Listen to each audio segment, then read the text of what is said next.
Hey everybody, this is Rydo and we're back to another live stream of Shadowverse. Today is Wednesday, October 28th. Um, Trying some different things out and I'm in a bit of a rare form, I would say, for myself. I feel actually fairly awake and fairly good. Let's see if we can make it all the way through a couple hours of streaming and still say that. Uh, So I'd been doing a DPI on each of the monitors at 150%. I'm not sure with the new setup that's really necessary. Plus, it was possibly the source of some problems I've been having.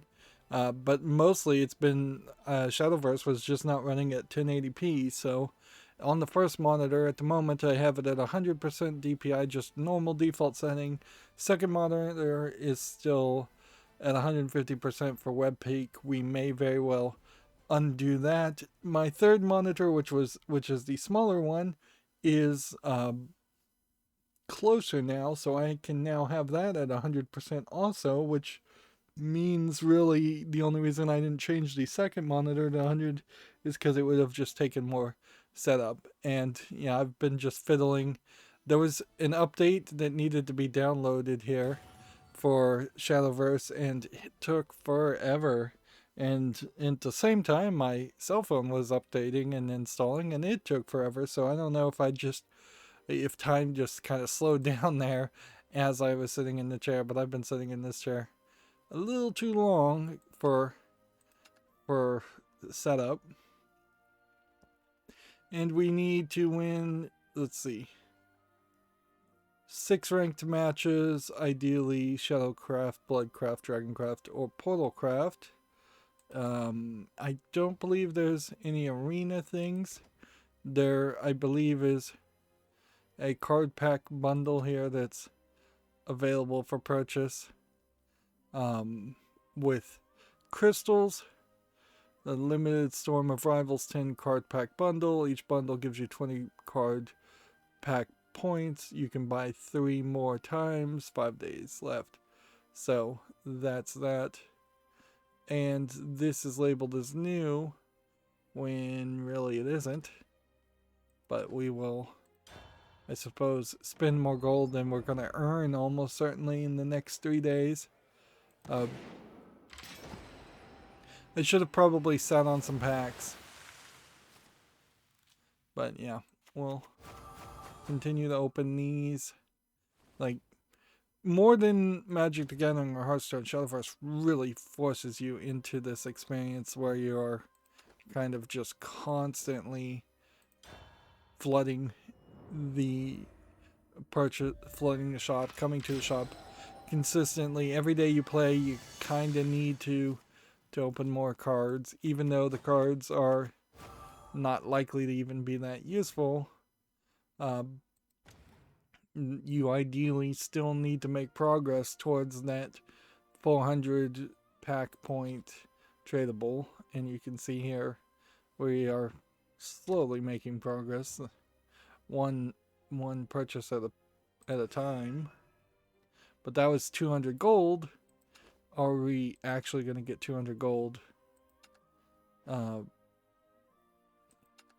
far as back today? Probably not.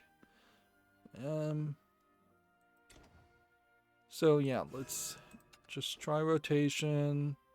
Just try Bloodcraft, Shadowcraft, Portalcraft, Dragoncraft. All the crafts that I don't like and are pains in the butt. We don't have any real reason to bury the lead. CD Projekt Red has decided to be delayed once again. Small delay to December 31st, the absolute last day that you could release it. Generally, it sounds like they're admitting that it's good for PC, but it just doesn't run well on consoles, and it seemingly means in that case that there probably is some major performance issues there.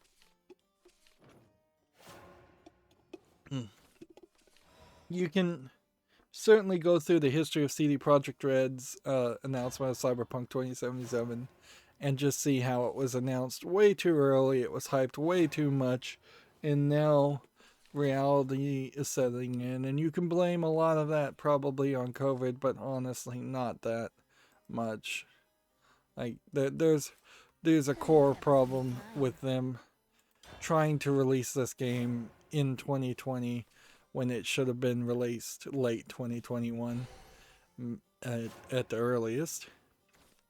For the accountability section, I don't want to bore you, so I'll say I'm continuing to work on my server, trying to learn how to use Docker Compose and Docker to make sandbox images of web servers, and I'm just slowly making progress there.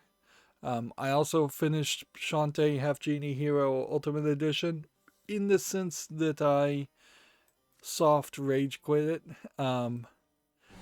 The the problem with the extra gameplay modes in Half Genie Hero is that you have the main game, which the levels aren't really great there in the main game. And then you have the play as Risky Boots, the bad guy game, which is playing the main game again, but with Risky Boots abilities.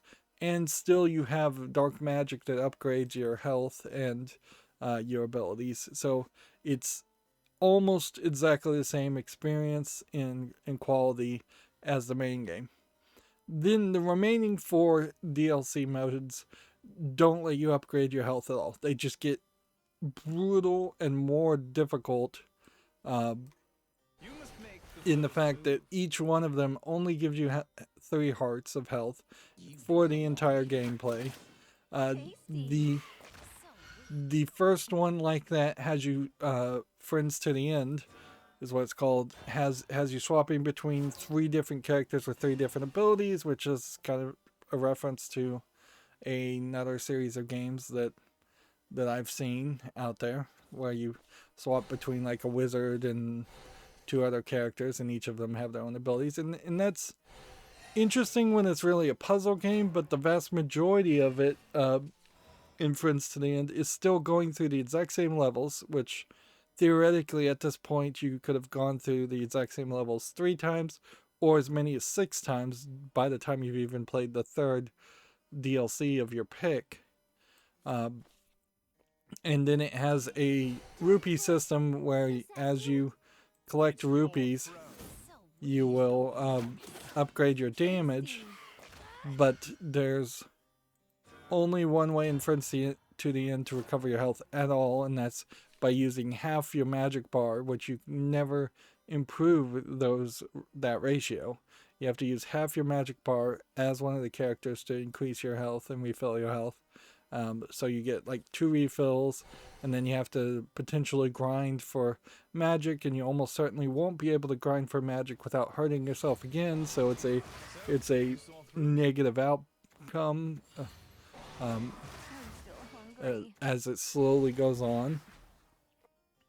And then there's like 3 other modes where it's pretty much that exact same system. You get rupees that increase your attack up to a level 4 attack, and you have 3 hearts that never get upgraded. And in each of these modes you are going through the exact same levels, so they expected you to play the game no less than 6 times through the bad levels, which the levels are incredibly linear. They just cannot justify what is the experience being played as much as it is being played.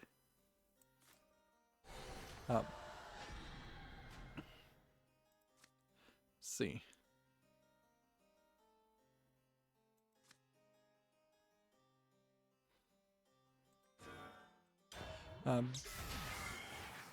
So yeah, the experience is just not worth it. And one of the DLCs is an homage to Mighty Switch Force, so you have the ability to swap in bricks from the foreground and background to do some different platforming, which would be fine again if you didn't have a limited number of health and enemies trying to attack you. it almost, in that instance, is an admission that they would never make another Mighty Switch Force game. Way Forward wouldn't, but I'm kind of not super surprised by that thought either, because I imagine there isn't too much there. Let's see. Well, we can do this, and we can do this.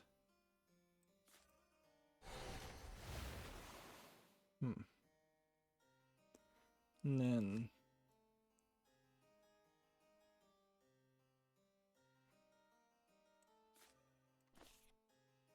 we can do that. That's pretty much it. So yeah, I wasn't really hating any of the modes. It definitely feels like what they would have wanted to do is have you swap between different characters at throughout the entirety of the main game, or what they should have done, which is their other option, would have been to just have completely different levels or completely different orders of the same levels. Even it's really annoying to have to go through the first level 6 different times. On top of that, there's the hero mode and hardcore mode, 2 separate modes that they would want you to play the main game as, and then there's unlockable screens if you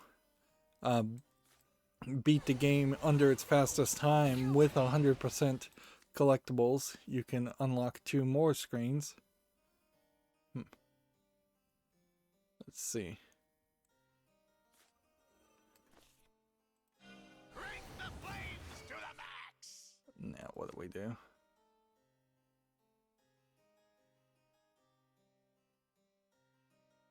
Need a little, do ya?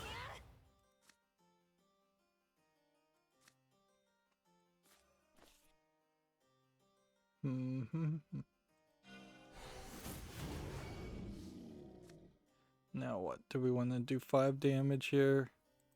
So we can do this. Have I been discovered like this? You might be able to notice that we've got the animations on. That's because I went into the NVIDIA expansion and told it to do that. Let's see.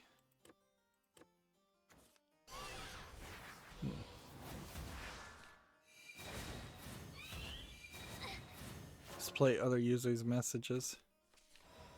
Yeah, we want that off for sure.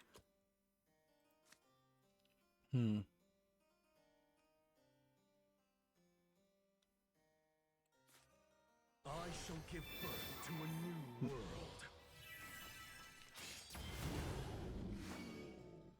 Okay. This one. And Mankind's tenacity will exterminate you, vermin. You there we don't go. belong here.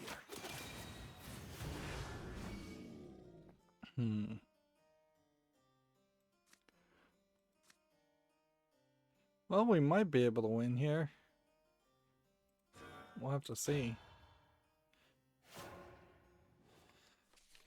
So yeah, in general, I was just not feeling it enough to justify going through Shantae Half Genie Hero. That's not to say I wouldn't love to be gifted and play the 5th Shantae game when it comes out, which I don't think it's out yet. The Seven Sirens, the game I thought I actually was playing.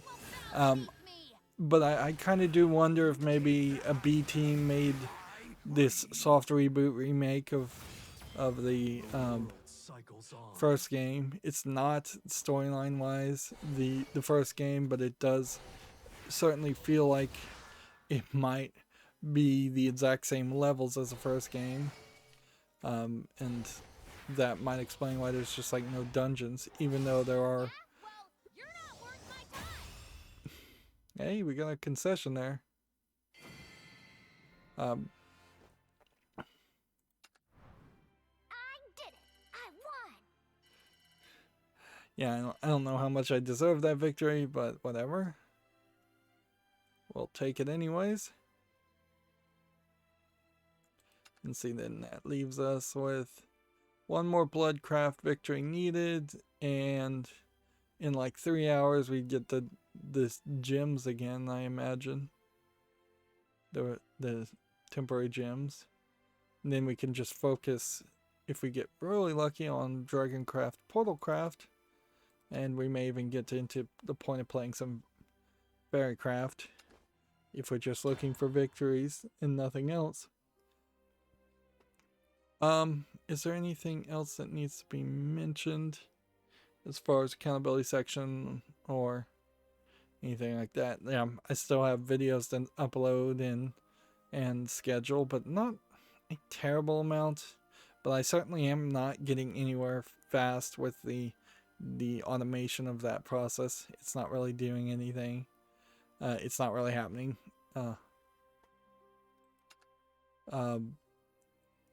There is just a level of lack of control, certainly, that one has when trying to go through the YouTube websites compared to programming just a standard program versus trying to make a macro. Moving on, we have a review here from TechRaptor. Leisure Suit Larry, Wet Dreams Dry Twice. You can see this image is fairly pixely, and yeah, a little bit of a danger here in which you have a kid sitting on the couch with a mask looking at a laptop in a sex game that's going to be full of references. In fact, this is like one of the few screenshots I even saw of this game that didn't have just tons of phallic imagery in the background. Let's see. That is an image full of phallic imagery. Let's see what they have to actually say. They gave it a 6.5. Leisure Suit Larry, Wet Dreams Dry Twice tries its best to keep the lewdness of its titular character intact, but ultimately fails flat on the delivery. It's great fun as a point-and-click game, though, and coupled with stellar voice acting, vibrant graphics, and a compelling protagonist, it's a breath of fresh air from the seriousness of the world today. Pros are fun and vibrant art, stellar voice acting, doesn't take itself too seriously. Cons, it's a toned-down version of Leisure Suit Larry, and I suppose there is probably a decent argument to be made that that there really is just no way to do Leisure Suit Larry these days without turning it into a full adult MA rated XXX type game, and maybe that is just the direction it probably should go.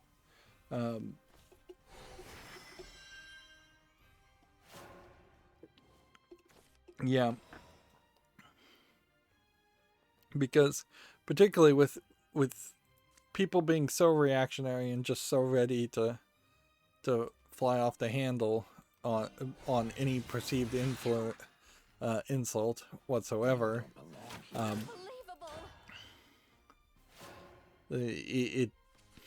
don't see how you're going to make something that is lewd and comedic and that feels like it's teen plus and still not have people upset about it or just not wanting to buy it. Plus, the level of competition as far as adult games and lewd games have skyrocketed. So Leisure Suit Larry really does need to set itself above the rest. Let's have a sweet time. You don't belong here. Unbelievable! 6.5 also very well may just be the level of quality that you're going to get from a Leisure Suit Larry game. You probably are in the realm of trying to make one that is fairly short and annualized instead of trying to make something that is long and impressive, because long and impressive. I feel like I'm making a sexual reference here, but I'm not. Like, a 60-hour Leisure Suit Larry game is not going to sell any better than a 10-hour Leisure Suit Larry game is. So just have a 10-hour game once a year come out, do your general thing that you would expect from that kind of point and click game and move on. Speaking of moving on, here we have a game called Transient that claims to be inspired by H.P. Lovecraft, and I've been looking at the screenshot, the video, and it does look fairly nicely visually polished with monsters and creatures. So I really can't call this anything close to a low effort horror game, so I think this is really something. $16.99 English full audio. I'm gonna put it on the follow list. But what I'd really like to know is this developer. What else have they made? King of Retail, never heard of it. Circle Empires, never heard of it. Head Snatchers, apparently I got that game at some point. I must have gotten that for free. Tech support error unknown. I almost certainly considered that. A game called Inmates that's mixed reviewed. Canarium, which is positive. Well, they have a decent amount of games here. A lot of them don't seem to be great either. This might be the publisher more than the developers, because it did take me to the publisher's page, though. Yeah. So, it's described as H.P. Lovecraft meets cyberpunk. Uncharted desert awaits. Let's have a sweet time. And Go! Go! come on. Ready for more. Darn it. Did not move fast enough. I just lost that. Next, we have a game on Steam here called Don't Wake the Night, which looks like it's a little bit of a rough game visually. Looks like it's kind of hand-drawn visuals. I wouldn't inherently hate hand-drawn visuals if you could think of a really great story gameplay mechanic around it, but I don't think that's the case here. This is tagged as a point and click in interactive fiction. I suspect it's pretty much nothing. English full audio. They're comparing it to Life is Strange. 6 achievements. I'll put it on the fall list just to kind of confirm to myself that it's going to be nothing. But I do heavily suspect that is exactly what is the case. I'm still hungry.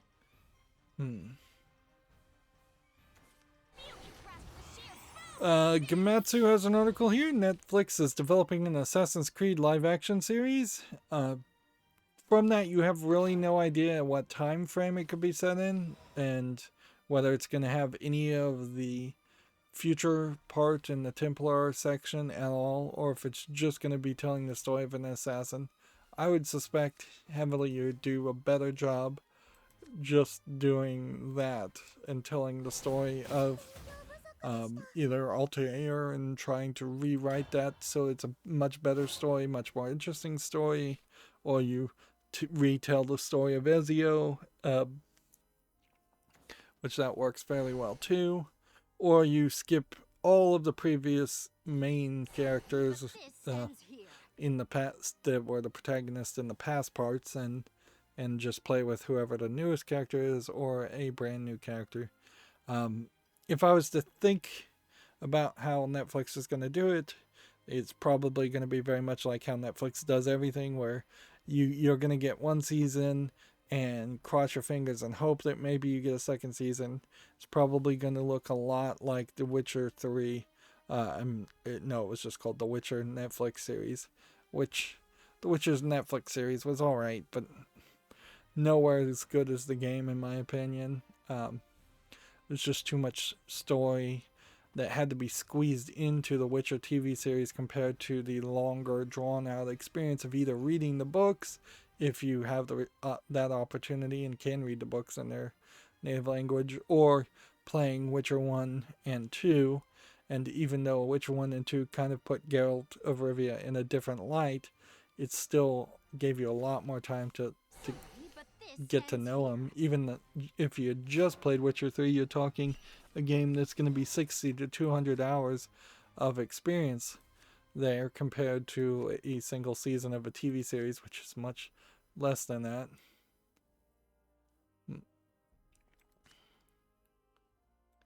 Let's see.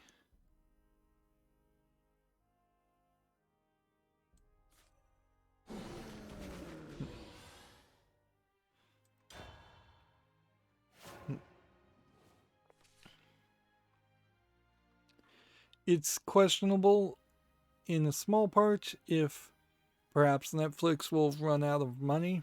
Like, Netflix isn't doing great right now.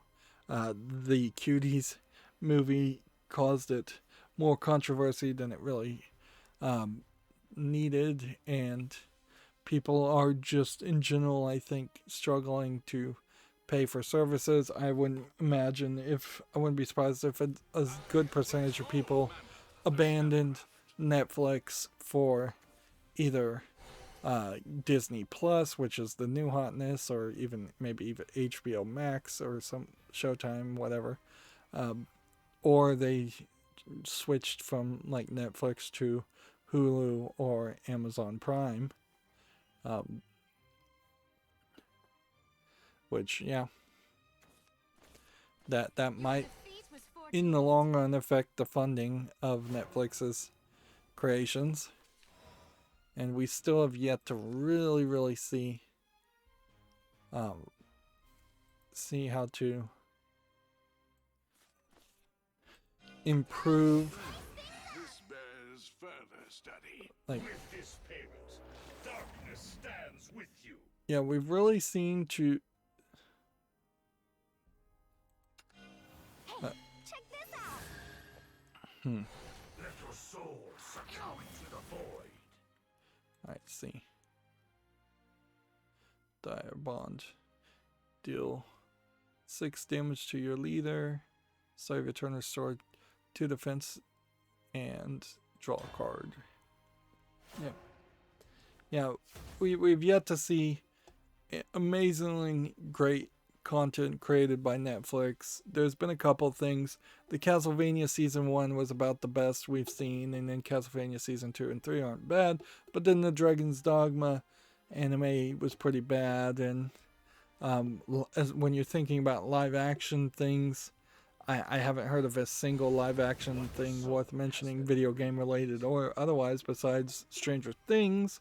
I guess those worked but I'd argue even Stranger Things is only good for about 1.5 seasons. And Netflix alone just doesn't have the money to put out even 3 major primetime shows every weekday like the live channels can, and there's 4 live channels doing that, so the real competition here would be, theoretically, Netflix would need to put out 12 different new episodes of something every single day. Life's a gamble. May as well have fun. Yeah, I would say pretty much every single day too, not just limiting yourself to the weekdays. Let's settle this, you evil bloodsucker. You don't belong here. Okay. Will it be crimson red? You're pretty good. All these battle animations are probably more than they're worth. This guy has 10 cards. If I can manage to keep him alive, get him to draw 10 cards, I might win. Moving on, we have a TechRaptor article. Tim update has added fishing and lots more. Tim, I believe, is the MMORPG Pokemon inspired game that looks good, but again, is only online. It's Steam Early Access at the moment. Let's see. Wishing Wells, Radars. rematch dojo leaders. It won't be long now. New Tim Tim character introduced. Good eye. People now have in their hands the PlayStation 5 and the Xbox Series X.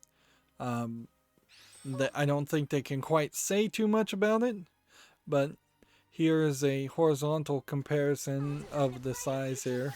So you can kind of see that even compared to the huge PlayStation 5, which you still don't really have a great scale as far as how big this table is, the Xbox Series X is still fairly large too. So both consoles seem to have at some point gotten into a battle of well, ours can be as big as we want because we know the other one's going to be as big as it needs to be, and thus both consoles now have become very, very large. And it really makes me wonder how the Japanese gaming audience feels about that in particular, whether they feel just completely betrayed or if they're just going to absolutely not buy either consoles because they're so big. But maybe this is the generation that would break any like concern about that, and we will just see decent sales of both anyways. Maybe there will be a new generation of gamers in Japan that aren't so obsessed about the size being small, but they have decent reasons why they need their consoles to be smaller. And even for the rest of the world, both the Xbox Series X and the PlayStation 5 probably won't fit on an average AV shelf. What they really would need to do is somebody needs to take a standard like Pioneer surround sound amplifier and stick that right next to both consoles in vertical orientation, because an AV surround sound amplifier is about the right height at maximum that you can fit into most AV shelves that you would buy. And both of those consoles are going to be like twice as tall as that. So everything then would have to be horizontal. And that at that point, you need to rotate both of them and compare that to the length of an AV amplifier. And I think in both cases, you probably will find that the consoles are even longer than that, which that tends to be less of a problem, but it still can be a problem.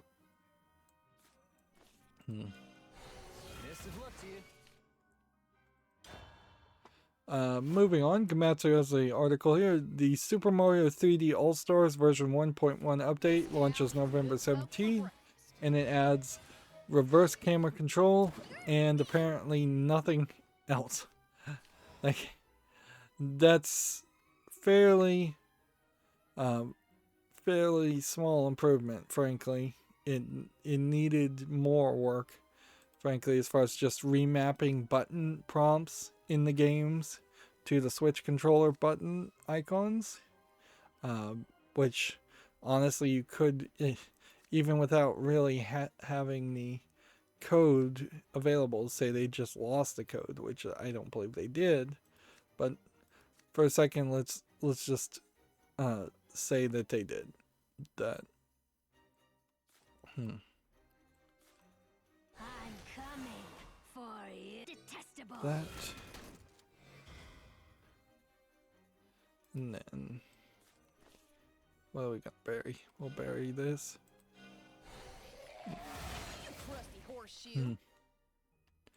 Yeah, even if they had lost the code to like Super Mario Sunshine or something, it would still be fairly easy to do a just in-place ROM hack to change the icons. But clearly they didn't put a lot of effort into it, and clearly they didn't care.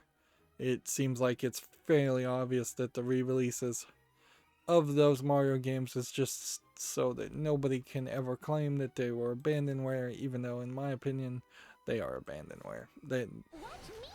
and coming back too little too late to sell it in a bad format does not dissuade me in my mind as far as whether I would call it abandonware or not. See you around, Slick. Detestable. Detestable. Yeah, we need to Mean son of a gun, just ain't turn ya? off these battle animations because that's just slowing down the process. Next we have a game on Steam here called Mages and Treasures, which looks like it might be a bit of a Bomberman slash puzzle game. Himself is speaking. Maybe not so much Bomberman, more like a Zelda game. See, you can see there's little TNTs. But yeah, this is more of a Zelda style game, selling for $3.99, English, Portuguese, Brazil. This doesn't look like it would be an amazingly great game, but it might be good enough.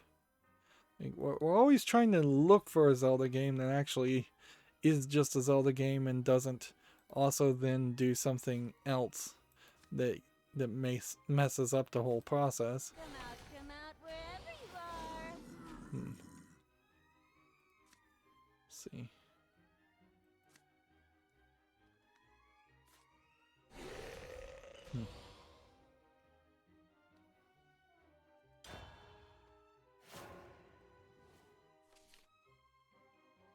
See, sorry, went quiet there. Next we have a game on Steam called Dread Nautical, which is tagged roguelike, Lovecraftian, and turn-based combat. Only one way to find out. This calls for a taste test. Kind of looks like an XCOM style game, but it does have enough visual polish on it to make me think like there's actually a game here. $11.99 English full on you. Now my fear on something like this is this looks like this might have been an interesting game anyways, and then they're putting that XCOM style gameplay on top of that, and that scares me in the thought that we might at some point hit a level in which all games become XCOM style gameplay, Does this outfit make me look too which bony? I definitely don't want to see that happen. Want to play?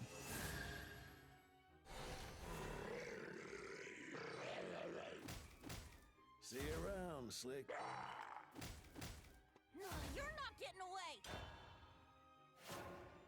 But yeah, I'll put Dread Nautical on the fall list. I think it has a decent chance to get good reviews. Embrace you, one way or another. Next we have a game on Steam here called the Spectral Files Death Stalker, which looks like it is a low effort. They're calling it a choose your own adventure game. To me it just looks like a low effort, almost hidden object game. $9.99 English full audio. It does seem like either they have some old footage of some terrible movie here, or they worked really hard to get the look of an old game, an old B movie. My stomach.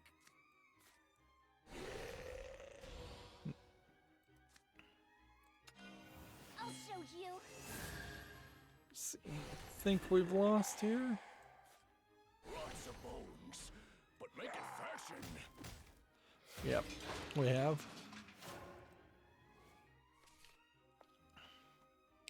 Next, we have a game called Arconte, which looks like it's a fantasy player versus player game. Old school, first person, party based RPG. $16.99, English only, single player. 5 classes, 8 animated portraits, 20 abilities. It seems like this is probably closer to an asset flip than a finished product, though. Like, We're not really seeing any enemies. We're not seeing any real dungeons. Yeah, they just don't seem like they've got their best foot forward in that case. And certainly in my personal opinion, I'm not super in love with the idea of playing an old school fantasy game unless it was something as good as The Witcher or Skyrim. And yeah, we shall see if a new Elder Scrolls game comes out now that Microsoft owns ZeniMax. But yeah, I just don't know. I did find a card that will reduce your opponent's maximum defense for every damage you take, and it lets you only take 1 damage at a turn. So in theory, you could it reduces your enemy by 3, so 9, 18, 27, 6, 12, 18, 7, 14, 20. So you would need like 7 cards to do 1 damage to you, or 1 card to do damage multiple times to you, and you could win by reducing a character's maximum defense to 0, which I assume you win at that point.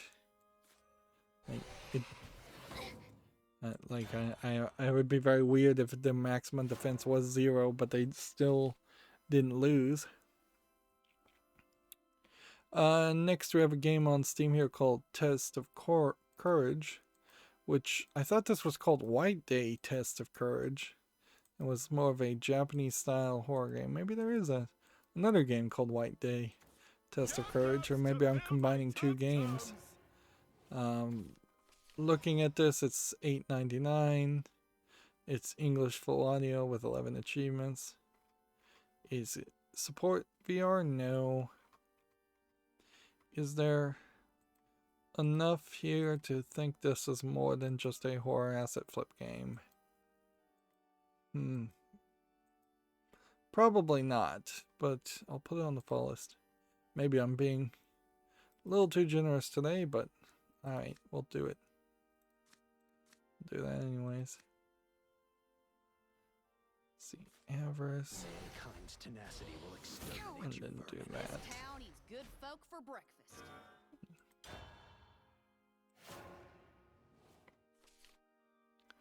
I found this interesting. Cobra Kai, the Karate Kid saga continues, is now available for Xbox One. I did not realize that somebody had made a Cobra Kai game. Almost certainly it's not a good game, though. But we don't get a ton of movie, TV tie-ins towards in video games these days, and there's a good reason for that, of course, because it's never a good experience, but it's kind of nice to see somebody try.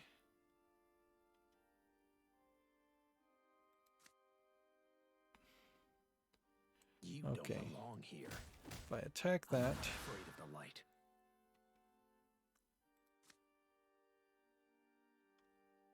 once on each turn, when this follows attack or defense is increased by effect, gain +1 and +2 in rush. Hands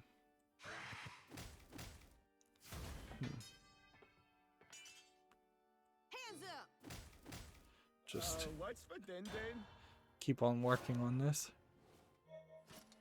Next we have a game on Steam here called Shanghai Office Simulator, which looks to me like it is a comedy visual novel of some sort. Well, no, because then there's a card-based element, and they're calling it a CRPG. Every shot is a miracle. So this either is a case of a game that, once again, is all over the place from a Chinese developer, or there might be something here. $11.69, English and Chinese. I have to put this on the fall list, though. Compared to a lot of really other low-effort Chinese games, this actually looks like it has at least a chance of being a product somebody would actually want to play. Let's see. So am I gonna just wait? Or am I gonna play? You must become a demon to kill a demon. Go! Crawl back into the darkness. Go Hit ahead, that. curse me. They've gone. Gotta Hit follow my nose. that. And hit that. I've been spotted.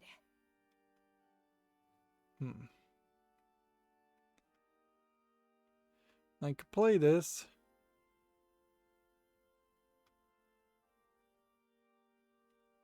It probably is best just to play it.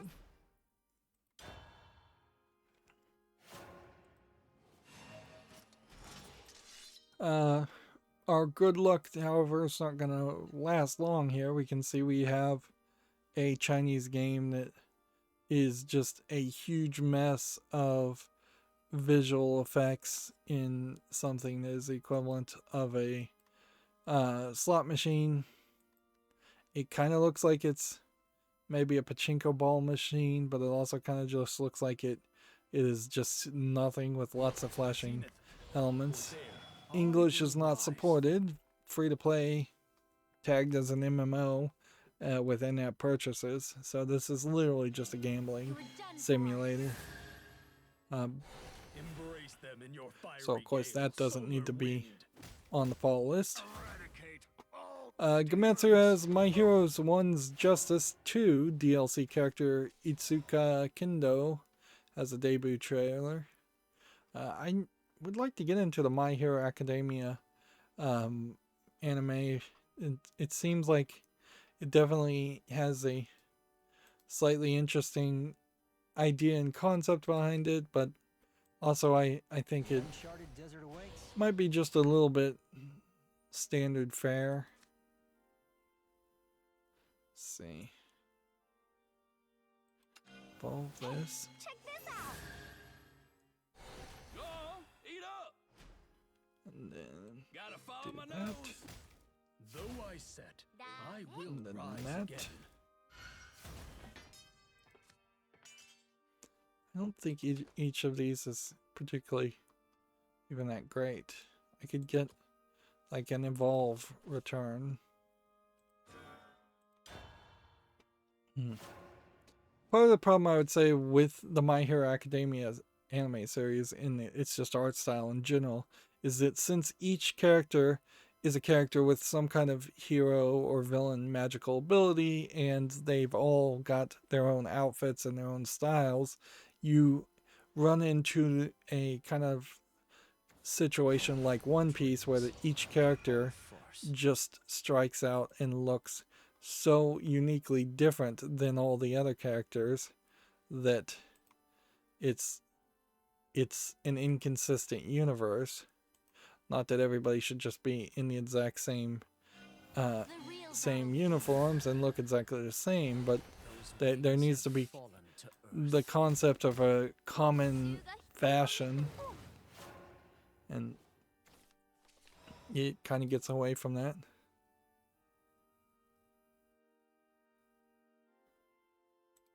Alright, let's do this. I shall give birth to a new world. Thus the world begins. Let's go ahead and evolve here. I'm ready for more. What do we have here? And then do that. Gametsu has an article here. The Devil May Cry for the Xbox Series X Special Edition will not support ray tracing, which this might be the beginning of a lot of announcements somewhat like this, but also this may very well be something only Capcom would bother to ever do, because that's just going to be really annoying to say that. It'd be much easier to say, we'll support ray tracing, but it won't be turned on by default. That would work just as well as an announcement. Let's see. Check out my fancy footwork. And Evolution point. I suppose guess. I'll dance with you. Hmm. Go! Go! Time to dance for your life. Get ready to fly. That. Hmm.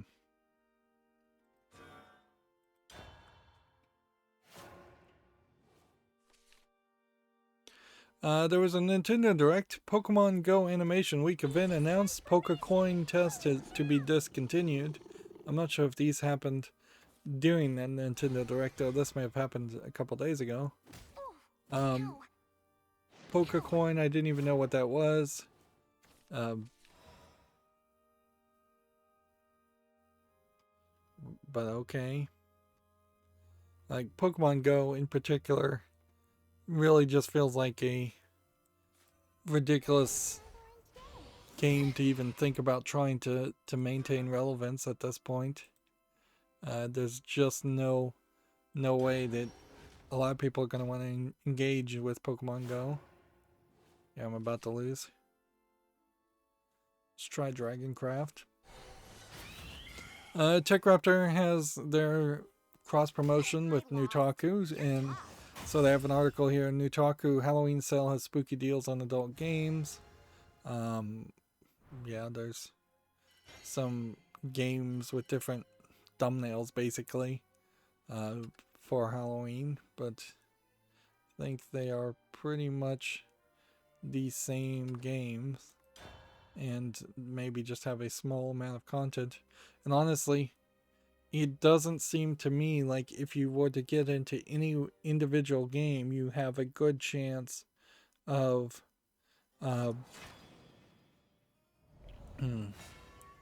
you have a good chance of, you just don't have a good chance of getting consistent support on any one of these adult games. They seem to be instantaneously abandoned after the first 6 weeks or so. And that's not really what you would want specifically for an adult game. Like, you would want something that keeps you coming in and keeps you interested in logging back in on a near daily basis. A game like Destiny Child does that very well. And Destiny Child has even got a pre-registration now on Google Play for a different like game that maybe is a bit like Clash of Clans. I didn't look at it close enough, but they are straight up just trying to expand their character base to a different style of game. Is it edible?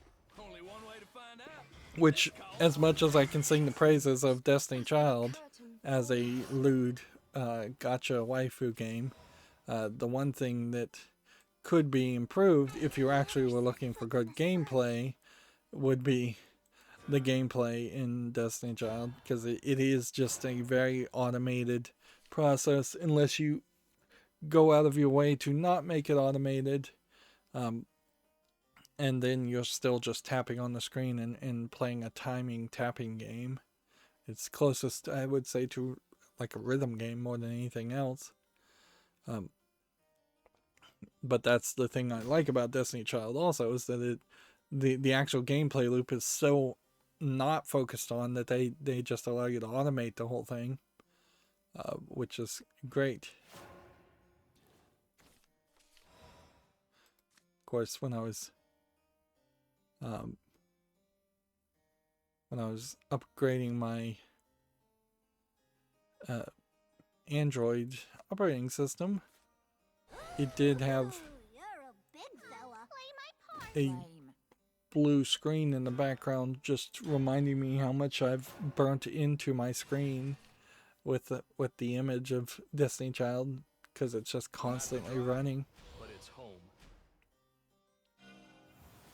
Speaking of phones, the XDA developers have decided to make a phone very much like the G1 phone, which was the first Google phone to have Google Android OS on it, and it had a slide down keyboard, and they're bringing back the slide down keyboard. It looks very interesting. I had the G1 phone, and I really liked it. In fact, I almost certainly would not even have a cell phone at all, or ever gotten one, had I not gotten the G1, because I would have probably been not very satisfied with the experience otherwise. Right, so 1, 2, and then 3. My stomach. Then in the turn.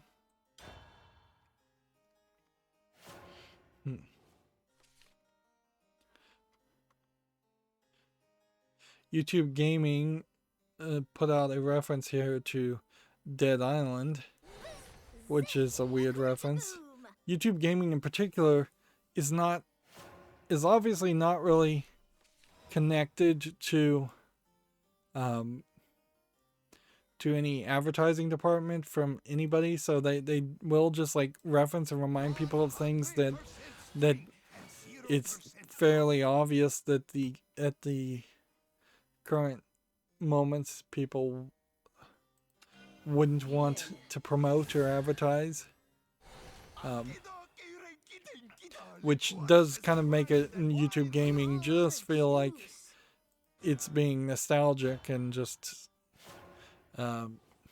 disconnected with the current reality. Like, you can see here they also are reminding you of like the Xbox 360 avatars you could pick from, which, yeah, I imagine a lot of people don't remember that. But the biggest example of this here is October 26th. One word, Star Killer. The Force Unleashed celebrates its 10th anniversary. What memories do you have playing as Vader's all-powerful clone apprentice? Disney and LucasArts have absolutely forbidden mentioning Star Killer or that the Force Unleashed as a series existed at all. So that's a prime example of like, yeah, unless Disney is doing a soft experiment here and that they're going to think about potentially bringing back Star Killer in the Force Unleashed series, which I doubt, that probably in a small way irritated Disney. Not that YouTube Gaming really is in much of a position where they care about irritating Disney that much. So maybe that was wholly intentional. Next we have a game on Steam here called Last Year the Nightmare, which looks very visually polished. I don't know if this is one of those asynchronous games where one person plays as the bad guy and the rest are playing as these high school kids that, yeah, they are high school kids trying to escape serial killers. They seem like they can kind of find back, which is different than what you normally see in a game like this. It's online player versus player, English full audio, French. This might not be too bad. Now, you do have to ask yourself, is this better than Dead by Daylight, and what kind of experience are you really going to have as far as the player base compared to trying to play something better known like Dead by Daylight? Ideally, all of those kinds of games need to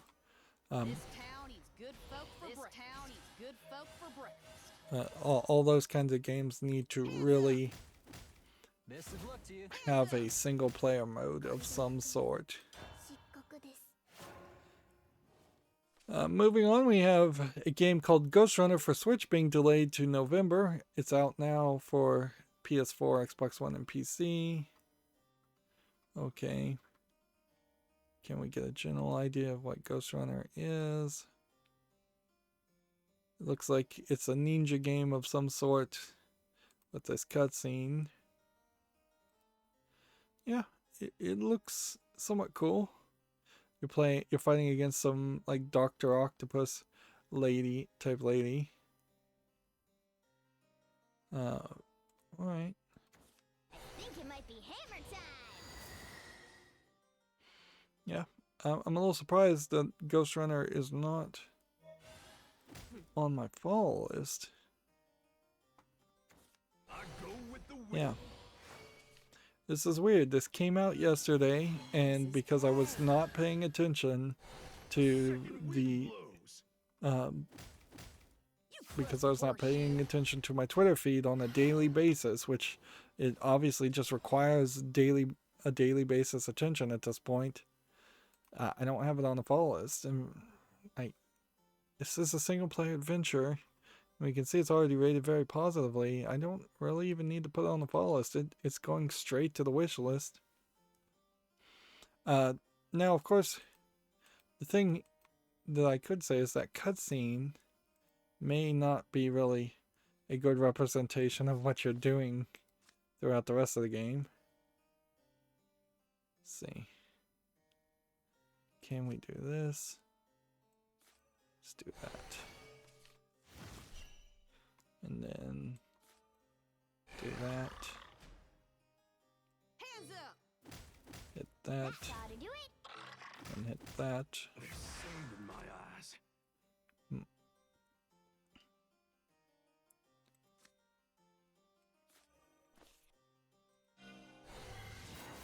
Destroy that. Hands up. And do that.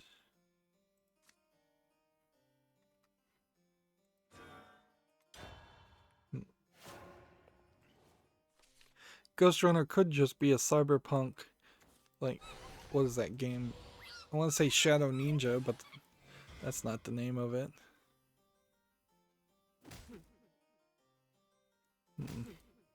But that wouldn't inherently mean it's a bad game either. They're comparing it a lot to Mirror's Edge Catalyst, which is on sale right now for $7.99. I should probably buy that if I wasn't so broke. Actually, ended up buying even more Legos because the Lego set went on sale. Just over budget even more at that point.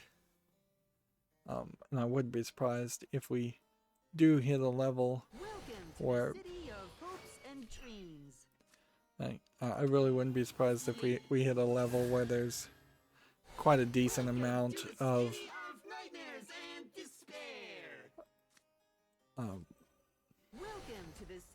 sales as the developers and publishers get really desperate to sell things for this holiday season. Right.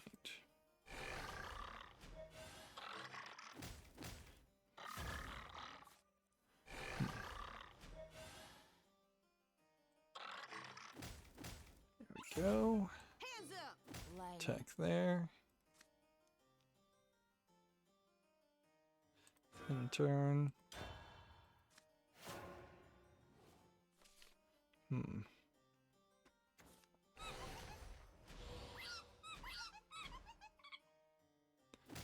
See. Next we have a game on Steam here called Until You Fall, which is tagged as a VR game. I guess it's a hack and slash swordplay game. It looks visually different and rather polished for a VR game. It's overwhelmingly positive. It's $19.99. Single player only, yes. English full audio. Yeah, that looks great, really. So I'm gonna put it on the full list only because it's a VR game, and I almost certainly will never have a VR headset. But it does really raise the bar, and so next time I do a follow list cleanup, I almost certainly will take into account, now that I've seen a game this good, if I can remember that I've seen a game this good, and eliminate maybe a dozen other uglier hack and slash style VR games that have been attempts. Yeah. I really like that the loading screens keep changing up on me. I just kind of wish there was a way to go into like a screensaver mode or something and see all the images or cycle through them manually. And almost certainly I could do that. Could like try and hack into the files, the game files, and find those images and look through them all, but wouldn't really be worth my time. These weapons Next, we have a game on the Steam called Day of the Dead Solitaire Collection. I have noticed that there are several games that seem like they are very much just trying to come out on Halloween or extremely close to Halloween. I don't know why you would do that and not give yourself like a week or two of sales first and foremost. Like, I seriously doubt there's anybody that's going to go to Steam the day of Halloween, the day before Halloween, and say, boy, I need to buy a game I've never heard of, but a game that is inspired and thematically accurate to Halloween. Otherwise, this is really just a solitaire game. Visually polished, it's fine, but it's just another one of these solitaire games. $6.49 makes it a little too expensive. English full audio. Oddly, though, no Spanish support. Not Spain Spanish, not Latin America Spanish. Instead, French, German, and Dutch. Which really goes to show a major problem here because Dias de los Muertos, yeah, that's a Latin American Spanish event that maybe is also done in Spain, but yeah, you've boned up horribly with that decision to not support Spanish. So yeah, that's not going to the follow list.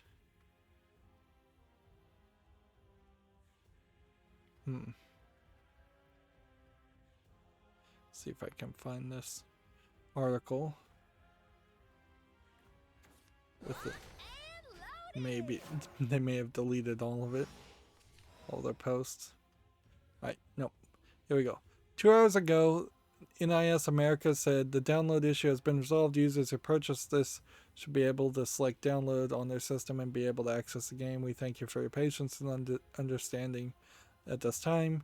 This is a response to a tweet 6 hours ago. We are currently waiting for a resolution from Sony Interactive Entertainment on the store issue, and we're actively tracking the case. We apologize to our fans who pre-ordered this copy of Trails of the Cold Steel 4, still left without the option to download the game.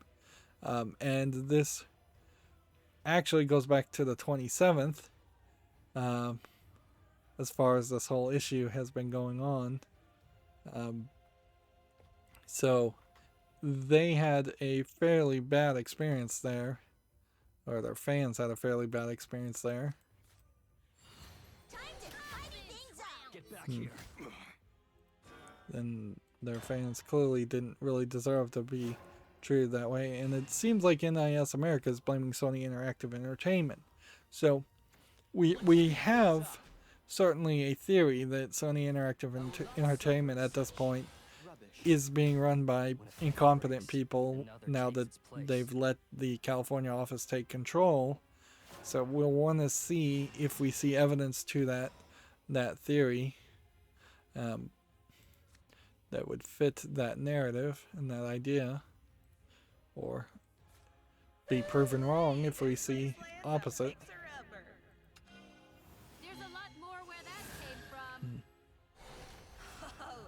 This thing's more vicious than a nine-headed dragon. This is pure craftsmanship. Run, my subjects.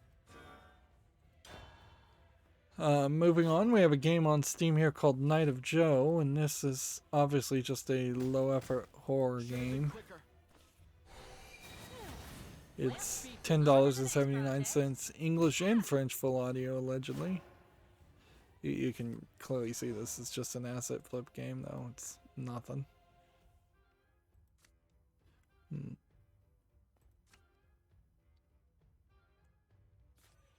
we go. All of this. Ready to witness my true strength? You're mine now. No. And didn't do that.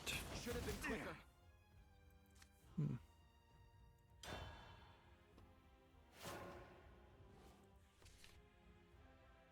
Let's see. Next, we have a game on Steam called the Games Winter Edition, which looks like an NES game, frankly. A DOS classic from 1988. Yeah, I suspect this is actually a game from 1988, but this is also almost certainly a great example of something that isn't relevant today, and there's just no reason you'd want to play this unless you had major nostalgia and wanted to talk about your nostalgia, and I imagine that's not a lot of people. It's $3.39, which is a little too expensive for an old game that's not really that good, an old DOS game. Like, by my argument or my mentality, it's this was almost certainly a abandonware product too that should just be public domain. But maybe paying $3 for the convenience of having it on your Steam account is justifiable. And people's minds. Let's see. Red burns, but blue is hot. That.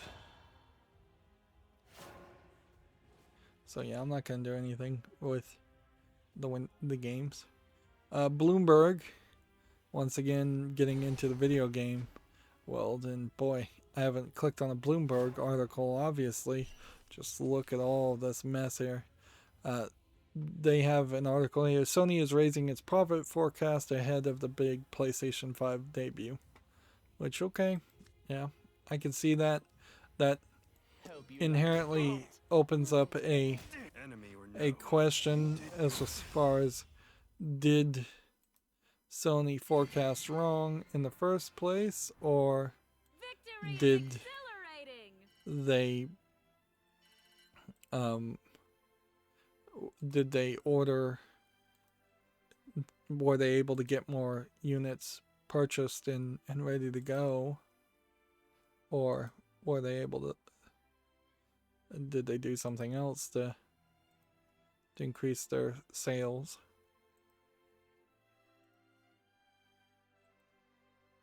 Let's see, there we go.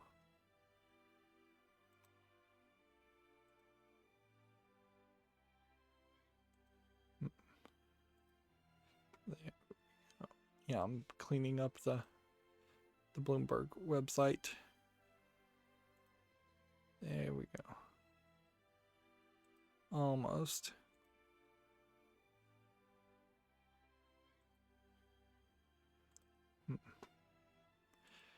Bloomberg is just covered in ads for itself.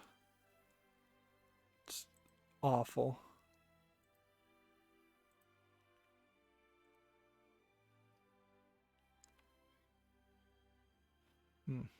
And then you get to something like this where it's like, you've reached your free article limit. I've literally only looked at one Bloomberg article, I think, ever in my life. And apparently you just can't read any articles on Bloomberg at all. Or perhaps maybe I have just enough ad blockers. So let's see what happens when we do this.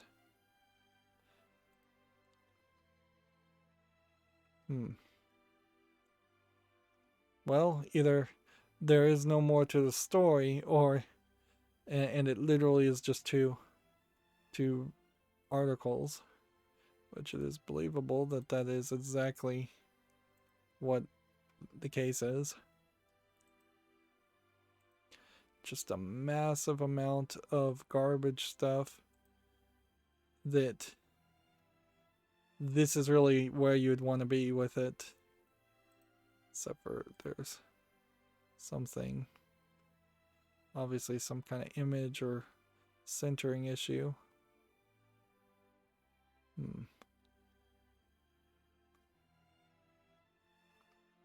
Yeah, something's here.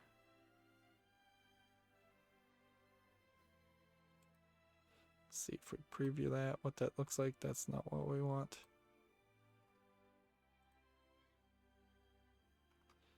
But yeah, that's not too bad. That certainly is not too bad as far as cleaning up a website and with uBlock Origin, just getting rid of all the garbage. Let's see. Let's go back to Portalcraft. Try that some more. Of course, I probably don't have time to be goofing around like that. Level by Level Gaming is on the chat. says, hello Rydo, do you play any old games that you have nostalgia for? Question mark. Sure. Like the Myst series, for instance, that I'm slowly going through. I have Myst 4 and Myst 5 still to play, I believe. I'm nostalgic for. There probably would be a decent amount of nostalgia for Nintendo games if Nintendo let anybody stream their content without Content ID claiming them, which I assume that's still their stance. I haven't checked lately.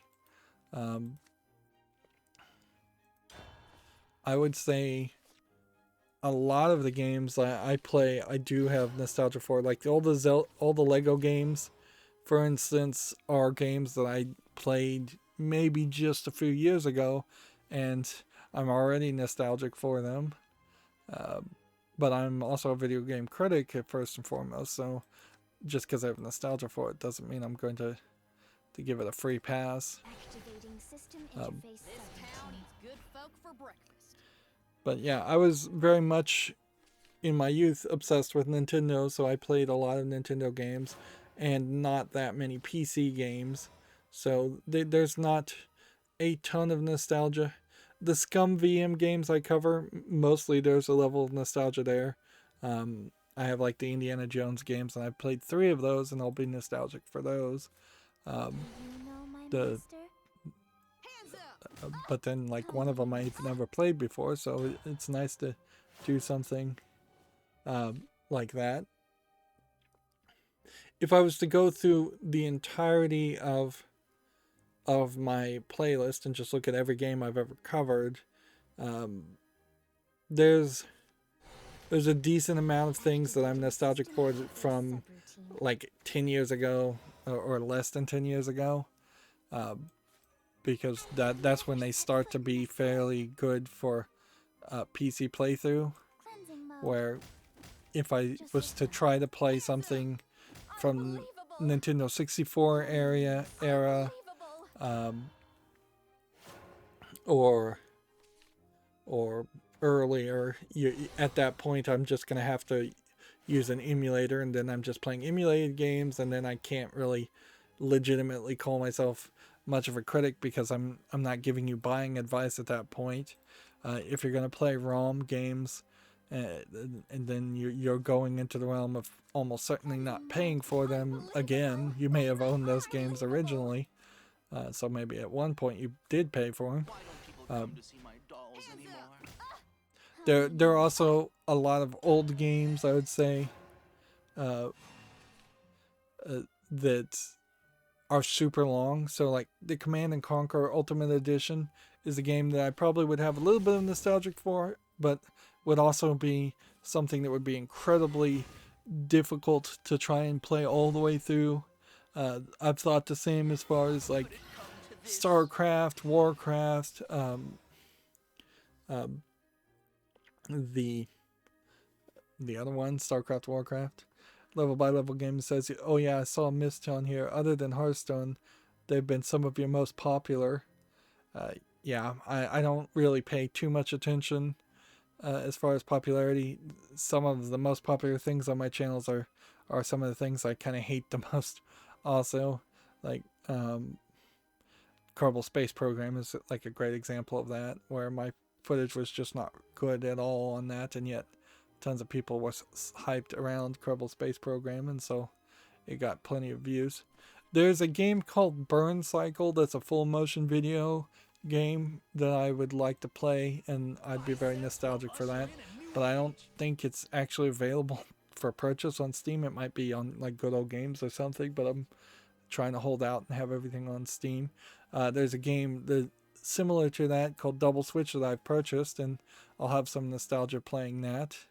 There's a lot of games that are in those same areas, but I never got around to actually playing them.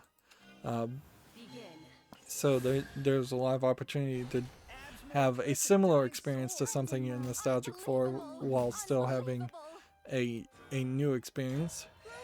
Level by Level Gaming also said rose-colored glasses can distort your vision sometimes a little. Yeah, that is definitely true. More most of the games I try to play are fairly old because those are cheaper, easier games to play. But also a lot of times I'll spotlight games and there will be a little bit of nostalgia for them, but when you put them in reality and start playing them, it's just a joke. Like, I went back and spotlighted Doom 1, and Doom is hugely historically relevant. I remember playing Doom a lot, but it's not really worth playing at all. You're much better to play the reboot and the remake of Doom. There's a lot of games like that. And yeah, it sometimes stinks, but that's just kind of the price of progress. I recently, I think, will have a spotlight. There's like 3 separate hour-long spotlights of the Sega Genesis Master System collection, and I just go through a lot of Sega Genesis games since I didn't have a Sega Genesis as a kid, and show them off, and it's just like, yeah, these are old games. Playing Echo the Dolphin in theory sounds like something that might be fun, but in practice, in reality, you don't want to play Echo the Dolphin. It'd be nice if there was a reboot of Echo the Dolphin and the controls were super tight. Playing something like Echo the Dolphin with a Switch controller would be pretty awesome. But that would have to require somebody to actually make some work, do some work and make something playable. You also have things like Dungeon Keeper, and there's still a decent amount of games in general that are not really playable even in their current state. Like Dungeon Keeper is a great example of that, where I'd want to play Dungeon Keeper and talk about that, but it's either not available on Steam or just not really playable on modern PCs. Windows 10, honestly, I imagine somewhere around Windows 98 and the conversion from Windows 98 to Windows ME NT. Yeah, that was it. Windows NT. The transition from the technology of Windows 98 to Windows NT broke a decent amount of games that were playable on PC in the old day, and now we're kind of having to go back and fix a lot of the playability of those games if people care, using either emulators or patches. And then even after Windows NT and Windows ME, Windows 7 tended to break a lot of things too. The DirectX support for version 9 is probably on the chopping block in the next 4 or 5 years, in which we'll start to see less and less support for installing DirectX 9, which might mean less and less support for older games. Steam, I think at this point, does not allow you to have non-64-bit versions of games. Also, so that certainly could be a thing that changes just how the entire experience is going to go for a lot of people, or it's going to make less games playable. And then getting back and playing something you've already played is often hard to just justify when you have as many games as I do on Steam. You go through 3 or 4 years of the Steam sales, and you're probably going to have 1,000 to 2,000 games you've never heard of, or games to play that are slightly different or more interesting than going back and playing something old. I don't want to turn my entire channel into playing a bunch of old games and just being the angry video game nerd equivalent, or Do you know my master? or potentially rage quitting a lot of games because they are just old and doing spotlights. I recently recorded a game called Push Over, where you play as a little ant that pushes over domino puzzles, and I definitely remember and was nostalgic for playing that when I was a kid. But then when I got to about the 60 or 70th puzzle of 100 puzzles, I was actually fairly frustrated with the game and ready to be done with it. And that's typically how it goes, is that there's just no going home, as it were, once you leave your house of your memories, and once you move off to college or move into your own apartments, going back to your childhood residence is the thing that just can never happen, because the past is never really the way it was. There is a major level of people who think and probably feel that things like Super Mario Bros. 1 is just a perfect game, but in reality it's actually a fairly frustrating experience, and nothing can really stand up to the improvements that have happened over the past 30 and 40 years. Level by Level Gaming says, agreed, retro is definitely a niche genre. Doom 1 is played now for appreciation in the same way a film lover watches Citizen Kane, which I'm a moderate film watcher, and I would never bother to sit through Citizen Kane or any of those classics. So, yeah, that is my failure, I suppose. That there just really is stuff that you know about. I wouldn't sit through something like Gone with the Wind, Citizen Kane, Schindler's List, any of those really old movies. Even I'm probably more of a horror fan, but even I wouldn't sit through movies like The Blob or anything like that. The oldest movie that I'd be willing to watch that I think is actually still worth watching. Actually, that's a good question. I don't know what that would be. I think I'd probably land somewhere around the original Charlie and the Chocolate Factory, and that's a fairly modern movie.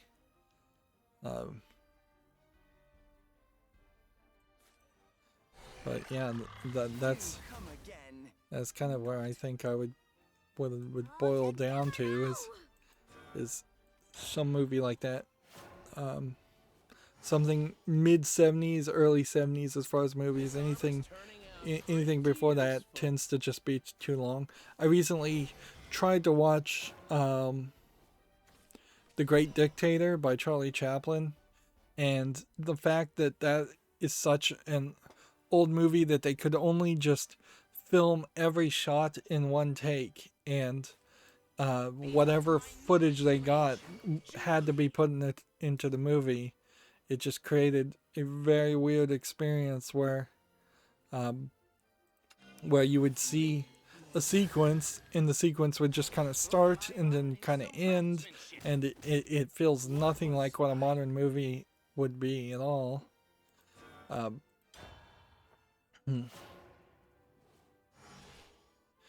If anything, I would argue some of the older video games do stand up a little bit better than old movies do, because movies are not interactive.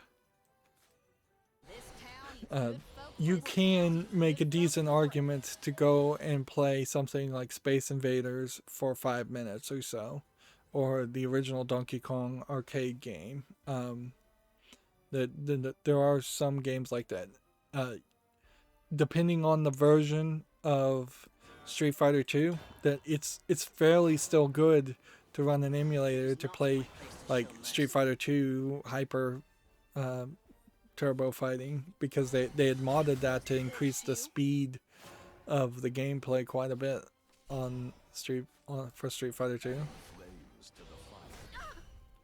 Oops. Wasn't my 10th turn. That was a mistake. Accept harmony. Hellstorm.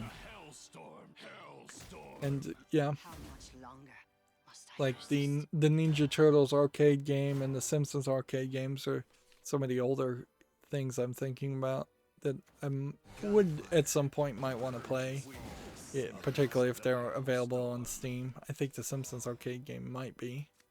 100%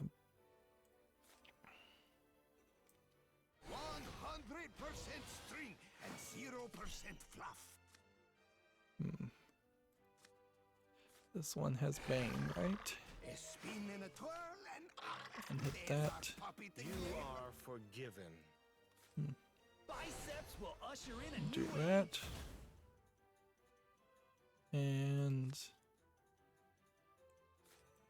just gonna let that die because I need a room.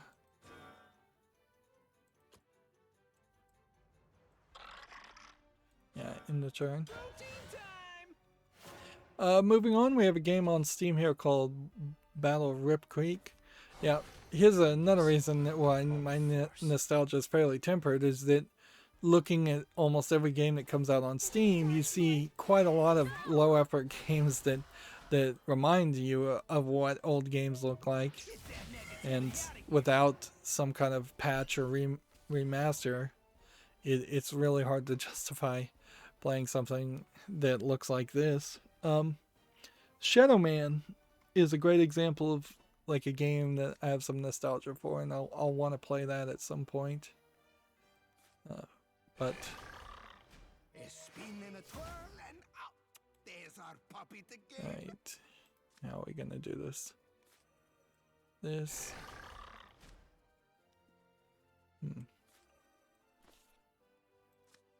See, Storm. Hey, up for a game of frisbee? Okay. 2. 4. Watch as I wind and Hit wind. that. You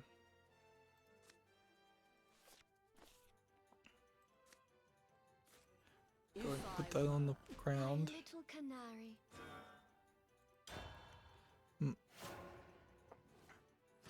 Level by Level Gaming says, I wonder what 30 years from now they'll say about our masterpieces. Will they think it's poop, or will the progression gap be diminished enough to carry them? I think, hopefully, like ideally what you would see is a lot more emphasis on storyline and just improved experiences as far as audio. Like we have still not really adapted surround sound. Everybody is still mostly sending out stereo with DTS Pro Logic 2 type signals, but we have not at all adopted 4 channel surround sound, or 5.1 or 6.1 or 7.1 or Dolby Atmos 9.1 or 9.2 surround sound. So there's a lot of audio stuff that could be improved if people would care, and that is the big if, certainly there. Visuals, I think we are probably going to not see major increases in visuals. It's going to be a slower process to get people to adopt 4K when most of the things are streaming, and even the over-the-air providers and the cable providers can't really give you consistent good 4K quality content. I bring unto you Ideally, I'd like to see an improvement in story writing. Personally, I'd like to see less SJWs writing the same stories and the same propaganda pieces over and over again. So we might see some swings in different directions, maybe the direct opposite directions even in stories. But we also probably will see more voice acting in games. I just played Shantae Half Genie Hero Ultimate Edition, and that's a very weird game in the fact that you have occasionally a line that's voice acted, but then the rest of the game is very much like a visual novel where you're just having to read the dialogue yourself. So we'll see improvements there. There probably will be continued efforts in virtual reality, but I don't think virtual reality is going to ever actually connect. We've seen fairly no progress for this new generation as far as controllers, although I think some of the motion controls on the PlayStation 5 controller have been fairly well improved from what I hear. So we might see some better motion controlling. We may see games that you can talk to directly and they actually understand you. That's been something that's been tried and failed at before. Let's see. If we get rid of this, we can summon a dragon that way.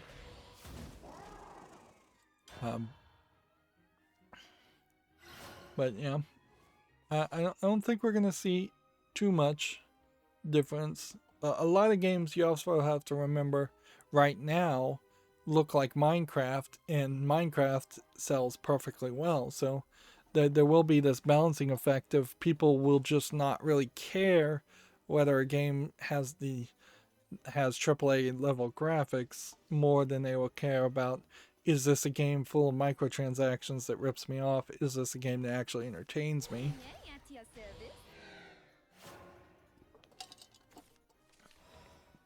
The bigger statement, unfortunately, about wondering about what happens in 30 years from now is, regardless of what happens, 30 years from now will not be the world of the gamers of today.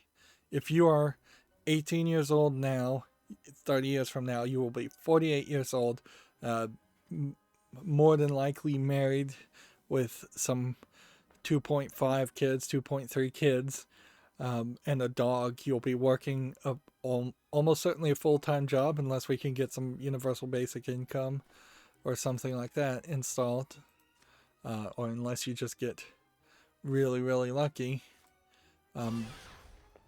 So it very easily could be just more of the same for a different generation. We have been seeing a decent amount of that happen in the Netflix cartoons, in the fact that they are remaking She-Ra and He-Man cartoons for a new generation. There's a new Polly Pocket cartoon I just saw. There's a new Ninja Turtle cartoon has come out 2 or 3 times since the what I would have thought was the first Ninja Turtle cartoon. So a lot of this stuff is just coming back over and over again. Animaniacs is coming back on TV as a cartoon, so we may very well just see remakes over and over again, filling up 50 or 60% of all the games that come out 30 years from now.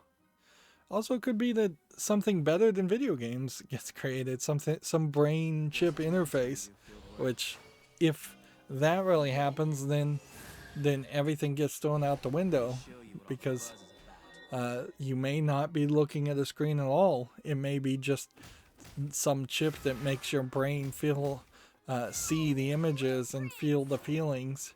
If games had things like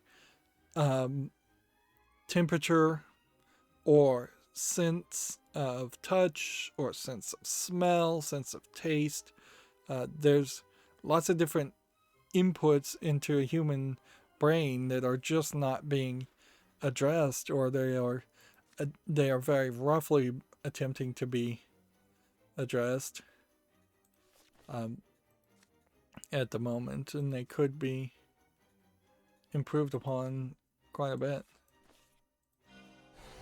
Let's see. There's a lot more where that came from.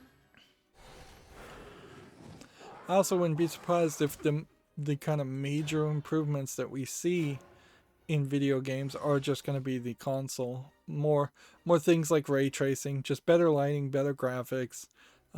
Maybe we'll get to quantum technology, and that'll give us better processing, more NPCs in an area, more realistic actions from those NPCs. Less games where there's like one person every square mile, or an NPC standing behind the counter and never doing anything.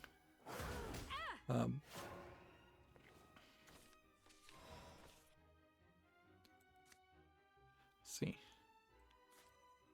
3 damage. Nowhere to run. There we go. Ready to witness my true strength? Trying to evolve this up. I should have evolved it up first and then attacked. Next we have a game on Steam called Moral Decay, which looks like a horror asset flip game. It kind of feels like it might be player versus player, but it is suffering from some dark screenshot syndrome. It's $2.04, English and Portuguese, single player only. Yeah, this probably is just one room where you're fighting people, but they do have a trailer video here that clearly they're trying to imply there's more of a game than I think there really is. The abyss will be your terminus. I guess I could be generous and put this on the follow list, but that price tag tells me it's probably not worth anything. The time to lament has ended. Honestly, I'd like to see people much earlier than 30 years from now decide to start getting tired of the same things over and over again. We see far too many horror asset flip games, and I'd like to see that go away. Let's see. See if we can draw a card. Level by Level Gaming says, haha, I'm 40 something with 3 kids and a full-time job. I just put in over $300 back into Fallout New Vegas. That's another game I need to get around to play eventually. Do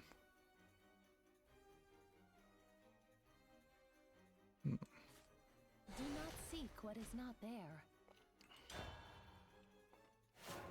And then let's see what else. Level by Level Games says, it does sound a bit juvenile to admit that, but it's my major form of entertainment, more so than movies, which in my opinion games have more return than movies or TV. They do definitely in hours, and I would it'd be subjective to say entertainment, but in just hours of experience, movies are way shorter than video games are.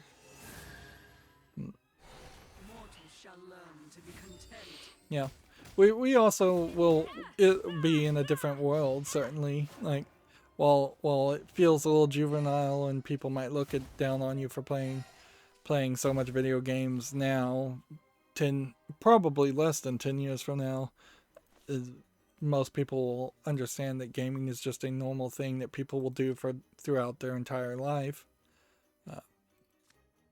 Otherwise, they will look very, very weird. 5 to a random follower. See, we can restore 3 health.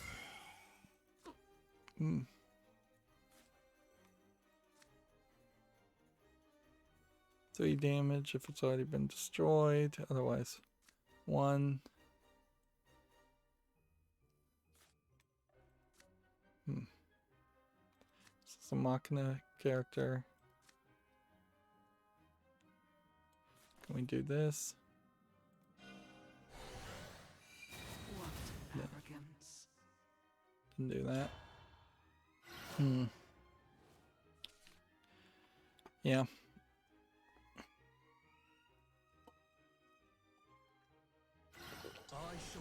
I definitely remember people being very, very much trying to blame a lot of stuff on video games personally when I was a kid on me, and I'm like, yeah, I'm gonna now stop listening to you because you've just made this facetious, ridiculous argument.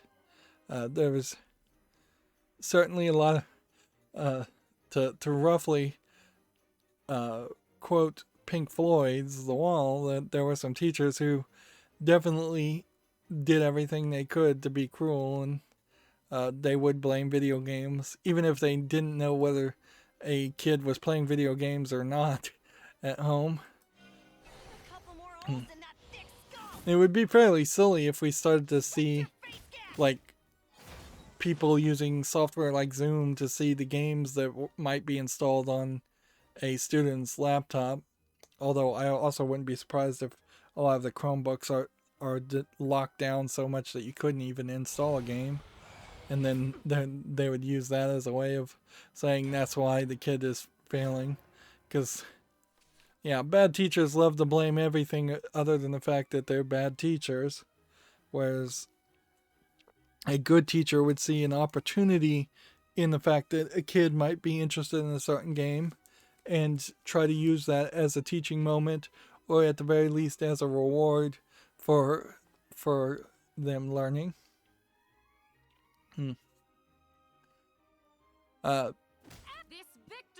But yeah, we are now at a point where you're pretty much living in the past if you say games are bad. It sounds as ridiculous as the point where they were saying that bicycles were bad and books were bad, the printing press was bad, too much too much sugar actually is bad for you physically, but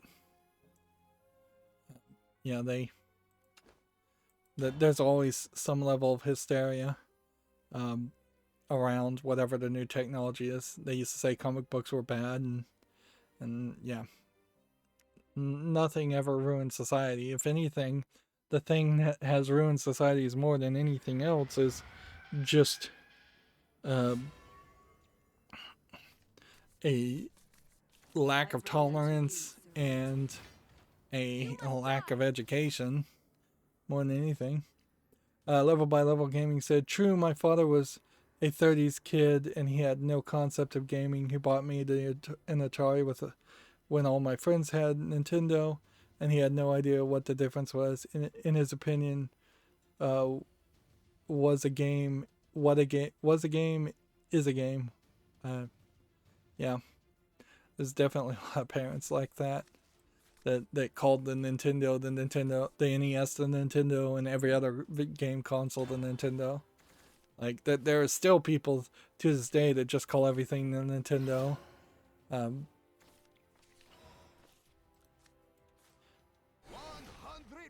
string, Yep. 0% fluff.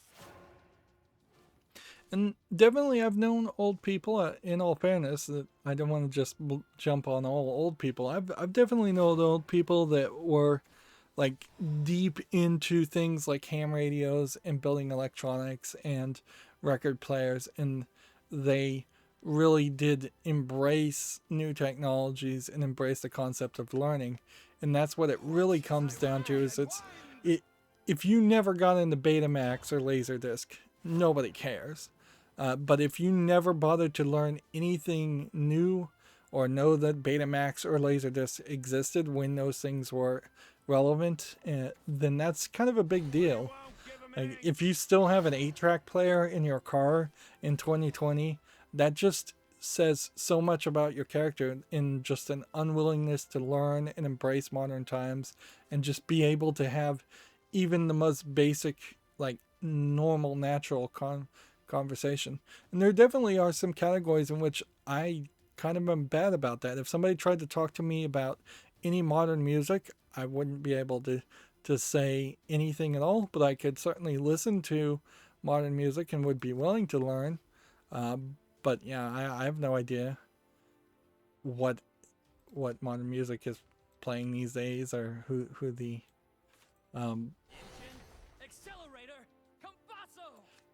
who the famous musicians are. Like,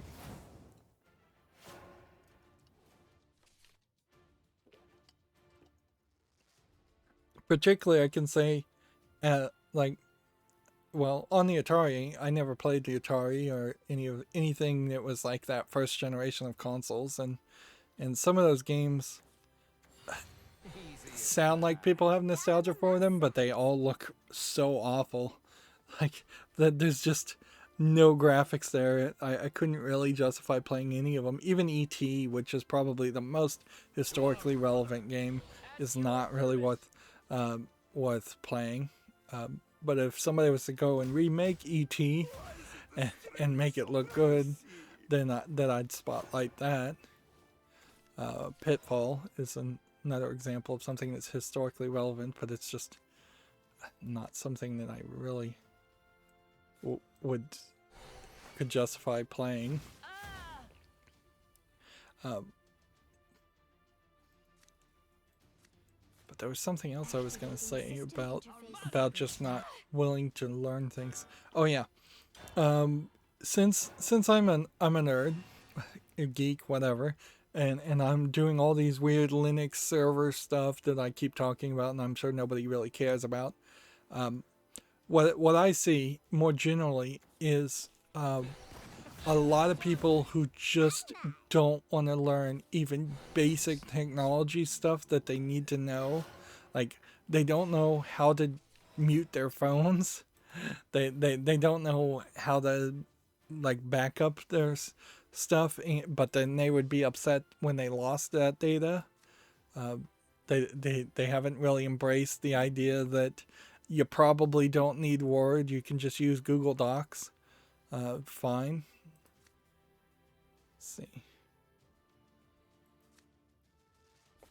This. Welcome to the city of hopes and dreams. And then evolve this. Begin. Welcome to the city of nightmares and despair. And okay. So 1, 2, 3. And then we take that out. And then we attack here. I won't fall. Not here. But yeah, there are definitely some people that really have not embraced learning anything about technology over the past their entire lifetime. People that don't know how to, who have just like never touched a computer, don't know how to log in, don't know where to put up files and folders. And we've seen, I think in general, a lot of examples of that where you have just headstrong, intentionally, willfully ignorant teachers who cannot and refuse to learn, even though they're paid often because of teachers' unions. And I'm not going to say teachers' unions are a bad thing, but this would be a point where teachers' unions in general should either kick out members or kick them in the butt so that they actually learn how to use Zoom, how to use Google Classroom, whatever software they're using. Instead, I've heard a decent amount of complaints from teachers going, oh, this software doesn't work. Oh, this is awful. Oh, the kids can't learn. When at the core of it, it is just that teachers don't want to do anything different. And frankly, that teachers have gotten away with being able to teach the same lesson out of their own personal lesson plans for decades without really enough oversight or enough improvement, just because they don't want to learn anything and they just don't want to change their behavior, which ironically is almost certainly the thing every teacher complains about as far as bad students, is that they don't want to learn anything and they don't want to change their behavior. So maybe a lot of times it is just monkey see, monkey do. It's surely like obvious that like it makes sense if you're working a different job that you don't have free time to goof around like I do and learn new technologies just for the love of learning. I wish more people had a natural curiosity and love for learning, but People are tired. People work really hard. They get overworked and overstressed. But teachers in particular are mandated to have continuing education. Teachers are, nurses are, doctors are, things professions like that are very often mandated to have continuing education, and so it would make perfect sense and definitely should be happening all around the time that that as the summer was happening this last year, all the teachers should have been trained on how to use the Zoom software or whatever software they were going to use, and they were given, frankly, extra time to learn that, and they still didn't get around to it.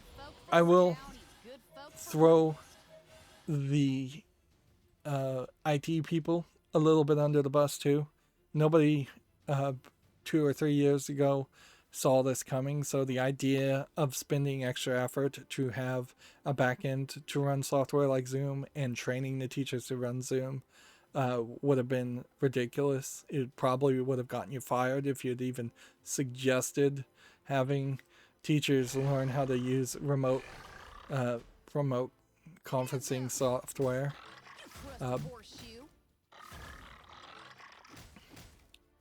But I can certainly say there is probably a major disconnect between most IT departments and most teachers, in the sense that had the teachers learned how to use things like Office and how to use network drives and how to save their files, had they been up on technology in general, they would have been at a much better starting point to have been taught how to use Zoom, because I doubt Zoom is that difficult to install and run.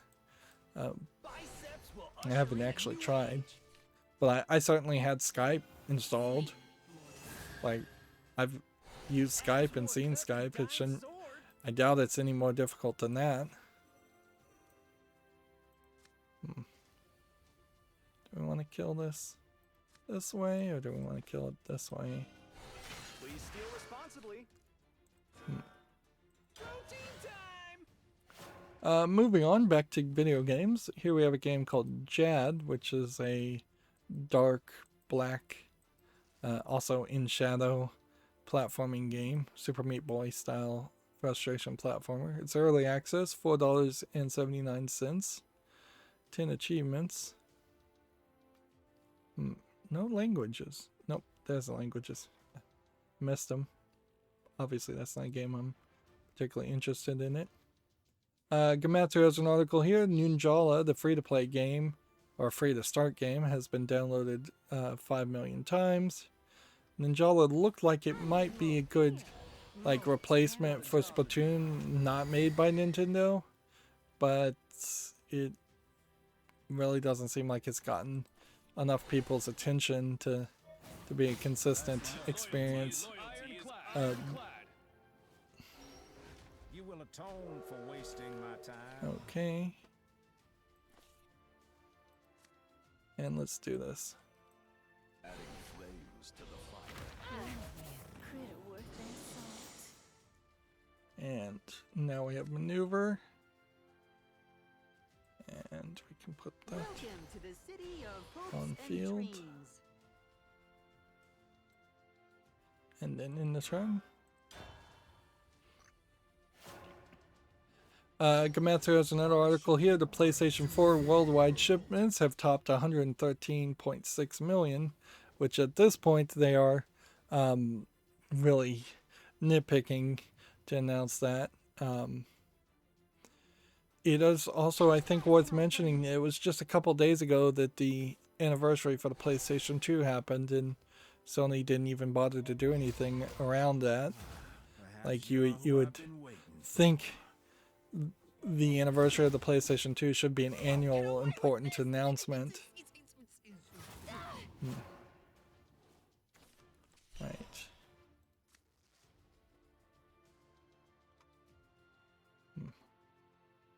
Let's hit this. We can't evolve this, can we? Actually, I think we might be able to. Let's do this. There are 1,000 ways to die. Do that. Wouldn't. And then in the turn. Begin. See, at the end of his turn, it's going to do 4 damage. So unless he can do a massive amount of damage to me, he's going to lose. Gametsu has the Famitsu review scores for issue 1665. Mary Skelter Final and Shadowverse Champions Battle have been awarded high marks. Shadowverse Champions Battle, I believe, a different kind of standalone version of Shadowverse that doesn't so much connect to the internet in this default Shadowverse game that we're playing right now. Let's see, A Hero and A Garden. PS4 for Switch, 26 out of 40. That's pretty low. Construction Simulator 2 and 3 double pack, 30 out of 40. That's not the great. It's about average. Mary Skelter Finale is 33 out of 40. I feel like the Mary Skelter series might very easily get bundled together and released fairly quickly or remastered. Uchi de Ralakuma ga Uchi ni Yate Kita is 31 out of 40. I have no idea what that is, though. Our after school play was 28 out of 40, pretty bad. And then Shadowverse Champions Battle is 35 out of 40. So actually Shadowverse is fairly highly reviewed there. Sleep enveloped in serenity. Although I really don't know why you would want to play Shadowverse Champions Battle on the Switch unless you just want your kid to be able to play Shadowverse without them being able to potentially purchase anything. Otherwise, you almost certainly would want them to grind through the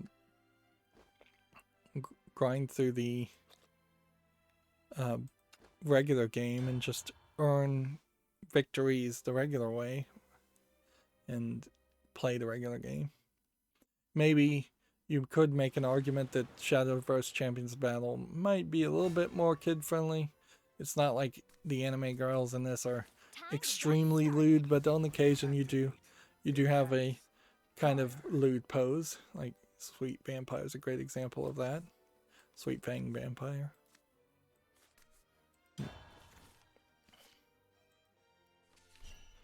Let's see. Devolver Digital did something fairly interesting. And this is the kind of thing, as a video game critic, I probably should not be involved in.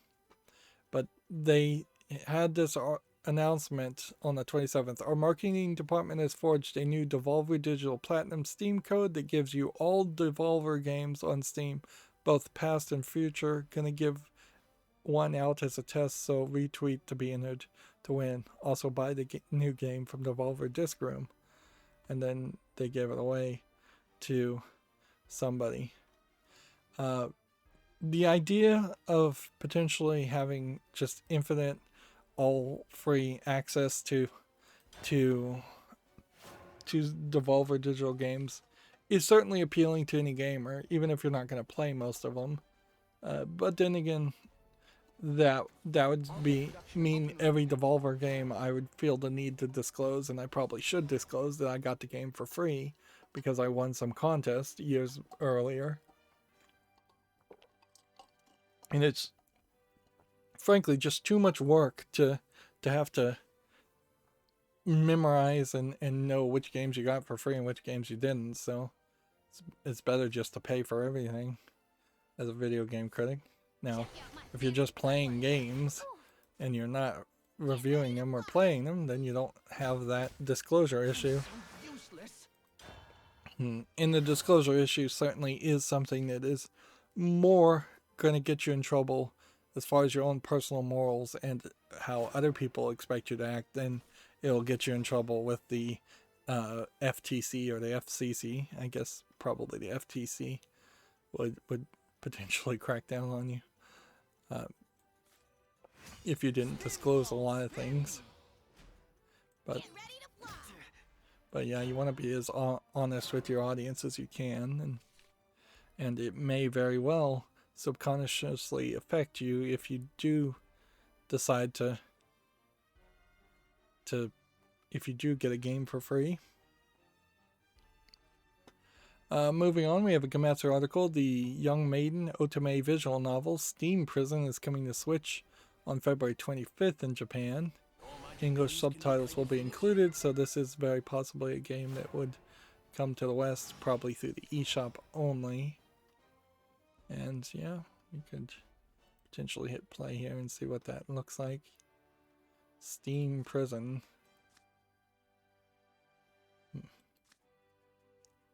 See.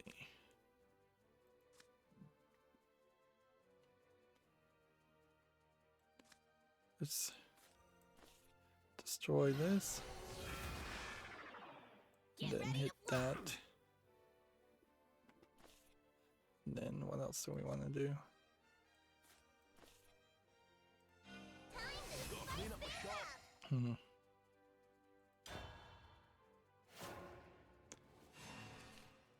Let's skip through this trailer. This trailer is just showing me a lot of images. Swordplay. Showing off all the female, all the male potential love interests. That is one thing I can almost guarantee you. In the next 30 years of gaming, we still probably will see a massive amount of visual novels. I wasn't good enough. Yep.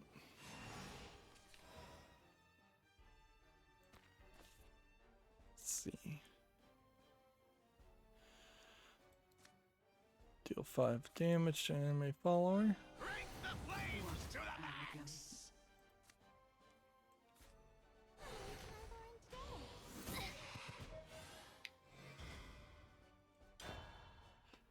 Next, we have a game on Steam here called Brothers in Blood, World War II co-op, which we are at a point where the visuals for a World War II game could be an asset flip, and it would be fairly hard to tell.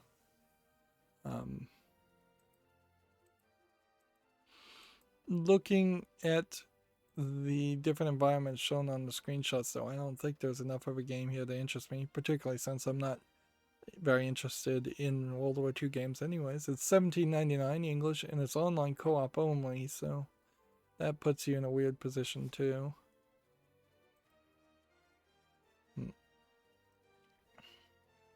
See, next we have a game on Steam here called Life Simulator, which I suspect is a low-effort Chinese game, if I was to guess. Looks like it is mixed reviews. $6.74 English and Chinese. Generally speaking, I have no desire to play a game that emulates doing someone's job or doing someone's life, because those things tend to be boring. Life's a gamble. May as well have fun. Alright, let's see, can we do both? This. The uncharted desert awaits. And then this. Go! Go! I'm ready for more. And then that, I suppose. What do we have here? And that. Will it be crimson red? Next, we have a game on Steam called Mind Trap Reborn, which says it's a puzzle platformer, but to me it looks like it's a MS Paint looking low effort game for $9.99 English only. Nothing there to put that on the follow list. I thought I had fairly The abyss will be your terminus. few things to talk about today, but it seems like we still have quite a lot. The time to lament has They put out a game for Pretty Girls Mahjong Solitaire Green from Zoo Corporation. They seem to consistently like to put out two different versions of the exact same game so they can double dip. They seem to be moderately greedy. This, again, is just Mahjong Solitaire, where a Best of luck to you. little Goku character will bring a bar down as you make more progress and slightly change the outfit of the character You might get them as far as a bikini. I don't think there's actually any nudity in here, even though the game is tagged sexual content. Previous versions of these games that I've looked at didn't have that. This is $3.49, so the price is not terrible. Japanese full audio. But really, if you're going to play Mahjong Solitaire, you don't want anime girls in the way, taking up so much screen, and a timer. The timer is as much an issue as the anime girl. And if you want to look at anime girls, you probably are better off just doing a visual novel that will show you more and very possibly tell you a more interesting story.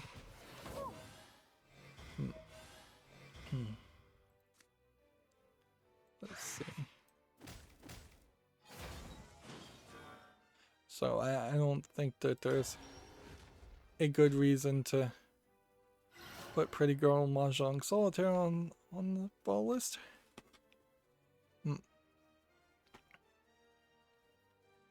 Next we have a game on Steam called Konsari, which is a 4x3 ratio game by the looks of it. Platformer action adventure is apparently. See, a game like this is a great example of like people nostalgic for Game Boy games, and I could just never really play a Game Boy game that looked, or something that was that looked like a Game Boy game that still had such a low resolution and such a weird issue at just adding issues for no reason.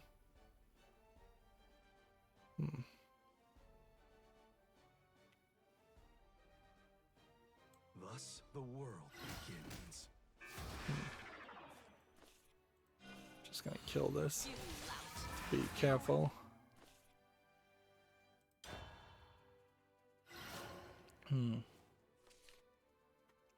So yeah, Konsari's not gonna make it to the fall list.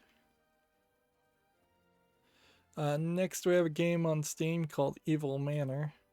I do want to applaud that I fixed my quality of service issue. We have not run into any issue of photos not loading in time. This does look like it's just a horror game, first person. There's a decent visual polish on the walls, but we're not really seeing anything. And if the idea is that you have to watch the video to see if a game is good, then I'm just gonna dismiss the game immediately. This is $14.99, English and Arabic, full audio. Interesting. Ahmed seeks the truth about his father, a journalist who disappeared in the mansion 5 years ago. Enjoy a true horror experience. Let's see.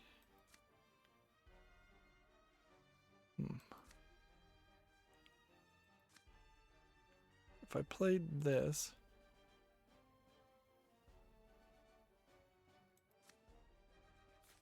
I feel like I have to do this. This town is good folk for breakfast. Okay. Now what? Hey, check this out. I ain't dead yet. Hands up. We can do that. Shutting down. Hands up. And we can do that. Shutting down. And that's not gonna save us though. I'm gonna put this Evil Manor on the fall list just because I'm Lost. interested in seeing an Arabic horror game in particular. But who knows? There's also a danger there because if the full audio isn't a language I don't understand, particularly Arabic, who knows what they're saying? I could be playing a game and they could be like quoting the Quran to me. They could be spouting out all kinds of blasphemy. Who knows? They could just be saying "Death to America" in Arabic over and over again, and you probably still wouldn't figure it out. Next, we have a game on Steam called Tech Madness, which is a top-down twin-stick shooter. It looks a little too neon-y, a little low polygon-y. I don't see a gameplay that would pull me away from my dislike of the neon and low polygon graphics. It's $2.39. It's English only. Let's see.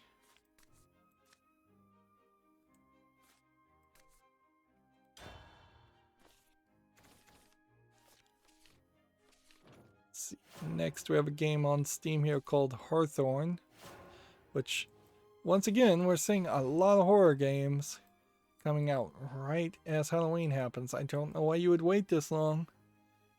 Clearly, everybody else waited this long, so that your competition is just going to be really high.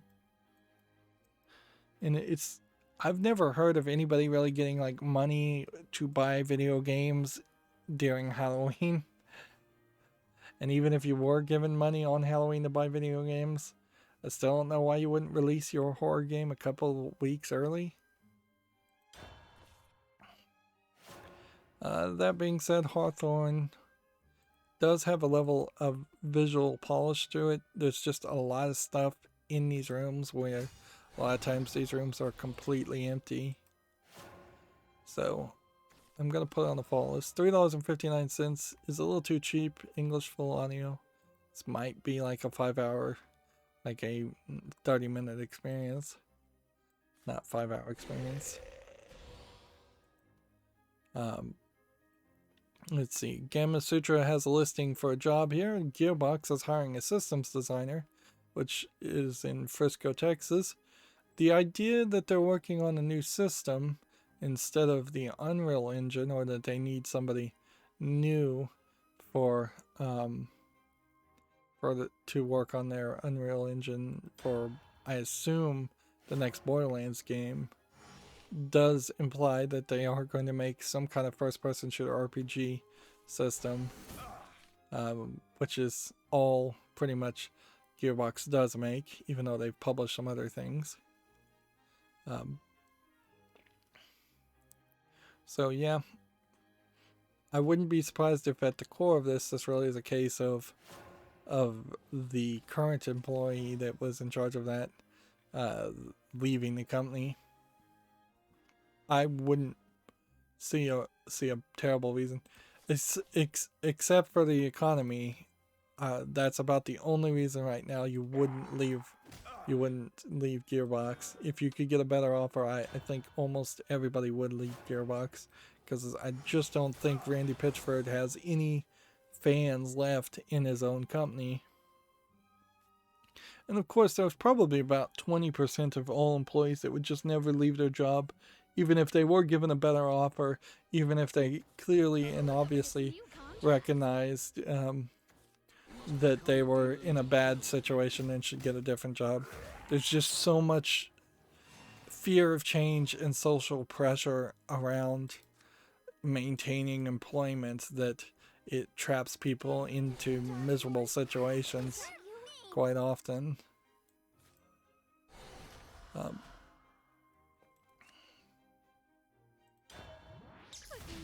see. Moving on, Gamma Sutra has an article here. Microsoft's game revenue is up by $550 million as the Xbox readies for the Series X to debut.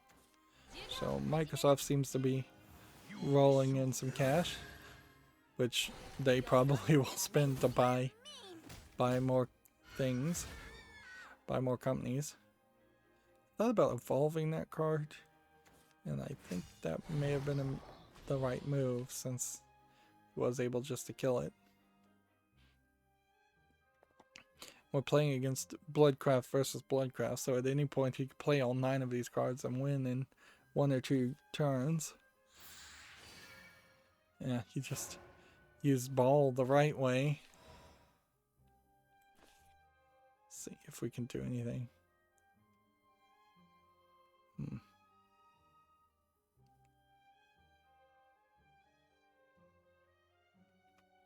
Don't want to do that. 30 damage, can't do anything. Can't play that.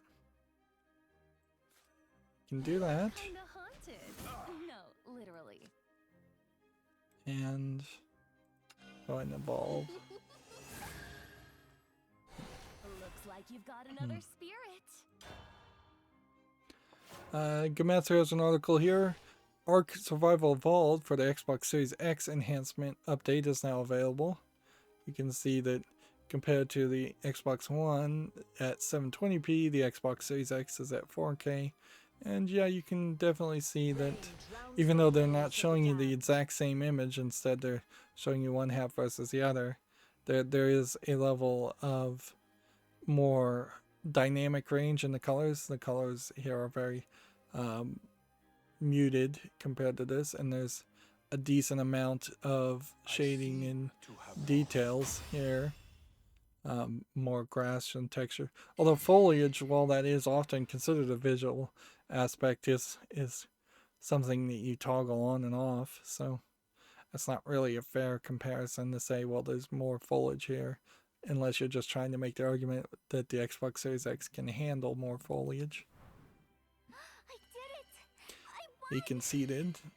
So we got relatively a free victory. We're up to D2. We're at rank 24 on the Battle Pass. I'm still not thinking I'm going to buy the Battle Pass. I probably...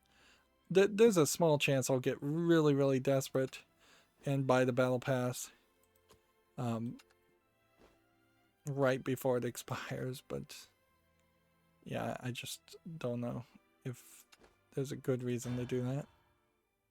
So we just need one more victory, so I'm going to just swap over to our rotation Forcecraft deck and see if that can win for us. Gamatsu has an article here. Sony Interactive Entertainment CEO Jim Ryan says that the first 12 hours of PS5 pre-orders in the US topped the first 12 weeks of the PlayStation 4 pre-orders. Demand has been very, very considerable. Which, okay. Yeah, I could see some reasons for that. And now I suppose the best thing to say is we hope that the Sony PlayStation 5 delivers for all the people who ordered one. It's fairly easy on my part to stay out of it as a PC gamer. TechRaptor has an article here, and I would editorialize here. PETA, the People for Ethical Treatment of Animals, who fairly often don't treat animals ethically and are struggling to stay relevant. That's all my editorialization. They have criticized the no dog death setting in The Red Lantern, which is a game I don't recognize. Quote, dog sledding is a blood sport. Yeah, I kind of don't disagree with them. Like, in almost every scenario, there really isn't a good argument to say, yeah, dog sledding should be a thing people do and people are allowed to do. I could get if you actually needed to move materials and medicine or food and things across the ice, that dog sledding may very well be the safest, best way to transport things. But I imagine that is a incredibly small minority of times in which dog sledding is really done, and the rest of the time it is done as just races. So yeah. But this is, on the other hand, a great example of the problem with PETA is that, and just SJWs in general, which I think I can fairly call PETA members probably SJWs, is that instead of actively like trying to get their message out against dog sledding, they instead have to try and tie their message to video games and the virtualization of dog sledding, which is like the only ethical way you could potentially do dog sledding is through a virtual no dogs were actually injured in the development of this video game experience. So PETA, instead of criticizing this game, the Red Lantern, they should be applauding it as a fine example. In the exact same way where I personally kind of don't believe that MMA and boxing should exist, but if you were going to give me a video game where I played as an MMA fighter, or if you were to stick Punch-Out in front of me, which is a game, getting back to nostalgia, I'm very nostalgic for that game. Like, it, yeah, I'd be perfectly happy to play Punch-Out and other boxing games, even though I don't appreciate it in the real way. Level by Level Gaming says love Punch-Out. Yeah, Punch-Out is great. It's a shame that there's like a Switch version that I've never played, and then I never played the Super NES version of Super Punch-Out, so my nostalgia for it is literally just the first game. Whether or not you're playing the first version or the second version, there's not much of a difference. One of the things certainly also to recognize about Punch-Out is it's actually more of a rhythm strategy game than an actual boxing game. So if somebody was to try to remake something like Punch-Out and they didn't have the rhythm puzzles and the timing puzzles in it, it would be probably not anything that interests me.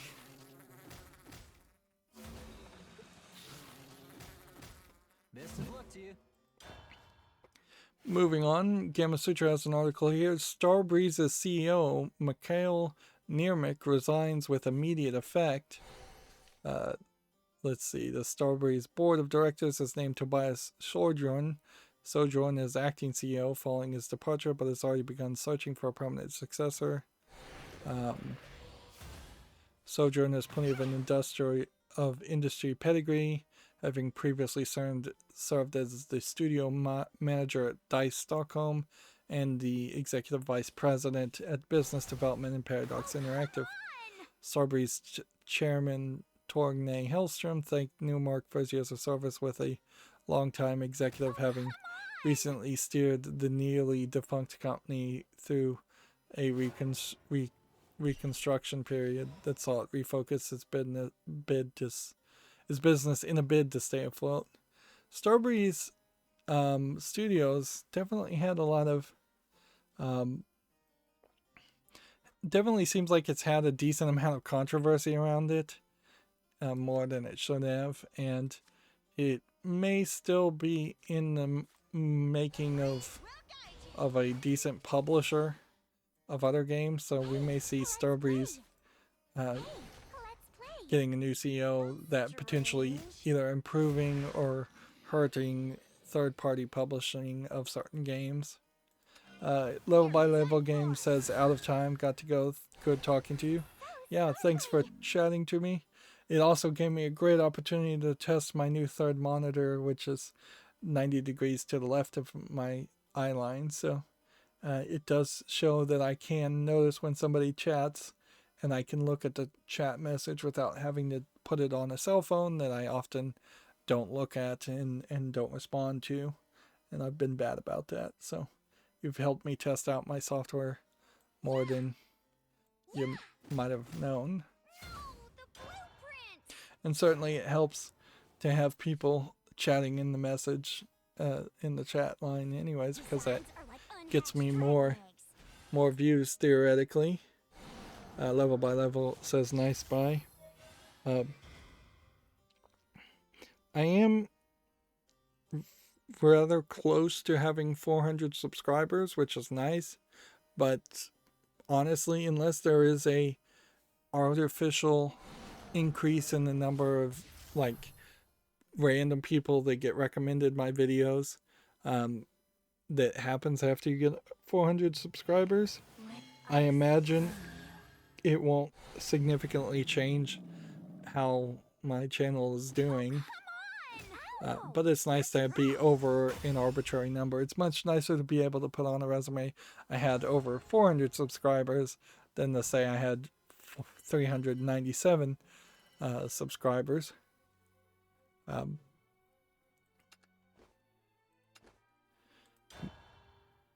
but yeah, by the time I get to 1,000 subscribers and potentially could have monetization turned back on, I imagine they'll change the rules.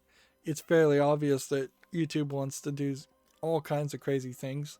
Them quote unquote accidentally shadow banning PewDiePie, for instance, shows that they've got all kinds of ideas about who they're gonna let stay on the channel, on the service, and who they You aren't. must die. Stand back. I have this covered.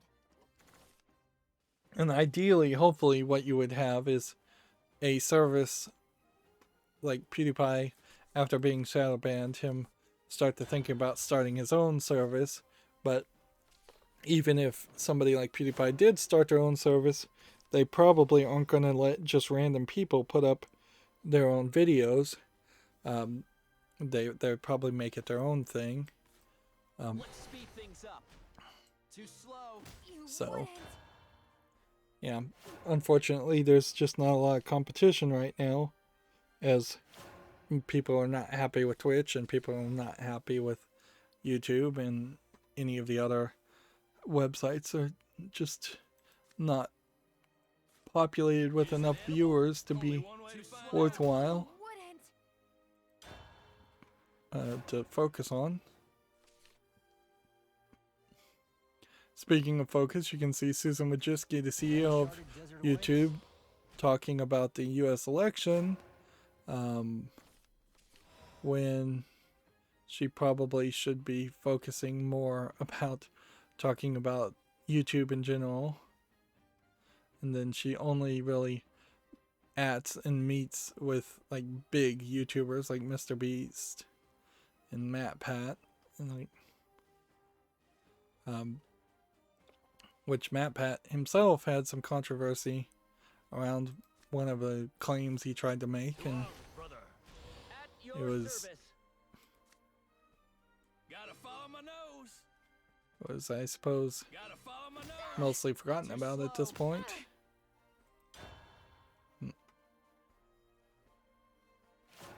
Yeah, if I recall correctly, MatPat was the one that made the video that said video games were, roughly speaking, he claimed video games were evil because they made you play as a Nazi character when you were playing like a World War II game in multiplayer sometimes, and that you didn't get to choose whether or not you were going to play as a Nazi character, which is just like total bunk. Of course you signed up for that if you're playing multiplayer in a World War II game. One of the sides is going to be the Axis, one of the sides is going to be the Allies.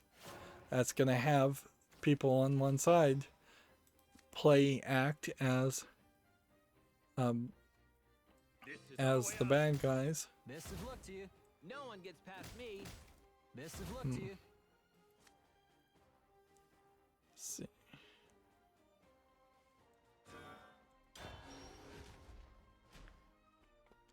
Next we have a game on Steam here called Reality End, which I think is probably an asset flip first-person shooter. Yeah, visually I don't think there's enough polish in the user interface, and it does just seem like they've used some pre-purchased skins and level layout. It's early access, it requires VR, it's $19.99, single player only with, well, also online PvP. English only is the language. You know, I don't think this works. I don't think playing in VR a military first-person shooter in general works as an idea.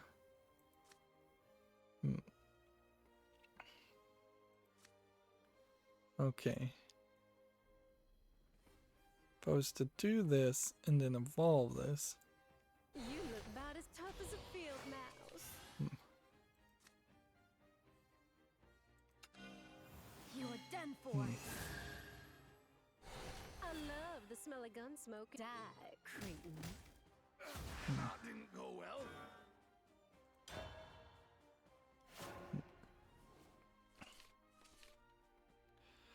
Next we have a Gamma Sutra article. Unity has teamed up with LEGO to teach kids about game developing. Lego micro game unboxing, which Lego had been kind of with the more scratch idea. Frankly, this is probably a fairly smart move. Getting kids really early to figure out a little bit about Unity could set the foundations for a whole generation of people being smart enough to actually use Unity, which is a complicated programming interface, to say the least.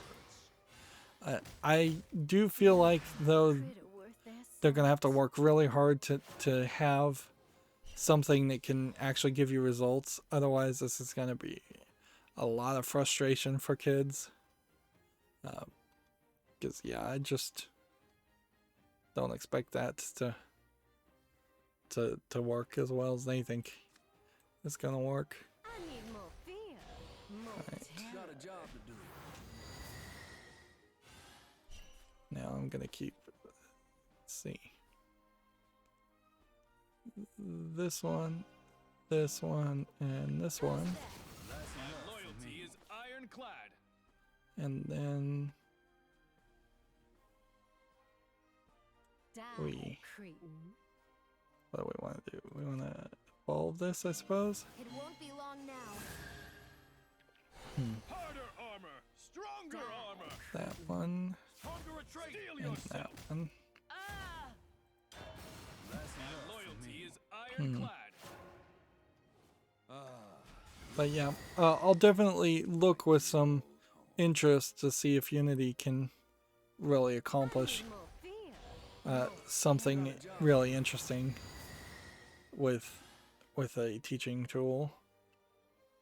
Like, there is just kind of a problem consistently that you're going to have with trying to teach kids programming, that it's going to be difficult, long, and boring, and you're just going to have to find the special kids that are maybe slightly closer to the autism scale that can really focus in on things and do things. And certainly I imagine people who can build really large Lego sets, kids like that, probably are in a good spot to be the people who would be programmers.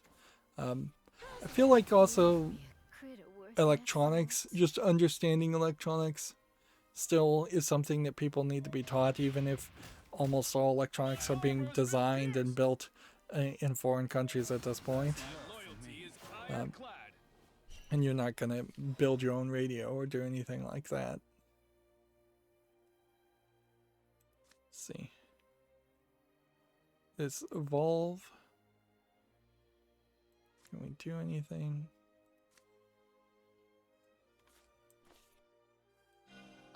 Can do that.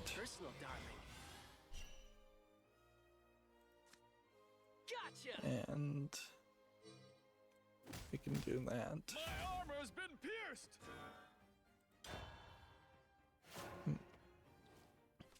Next, we have a game on Steam here called Hunt the Lights, which looks like it's a low effort Simon game where you're just clicking on the lights. They're selling it for 89 cents, English only, nothing there worth mentioning. Let's see. Game Searcher has an article. Sony has delayed PS5 launch title Destruction All Stars until 2021. So even though people may have pre-ordered the PlayStation 5, they may not have that many games to talk about. Damage to an enemy follower. You won't escape my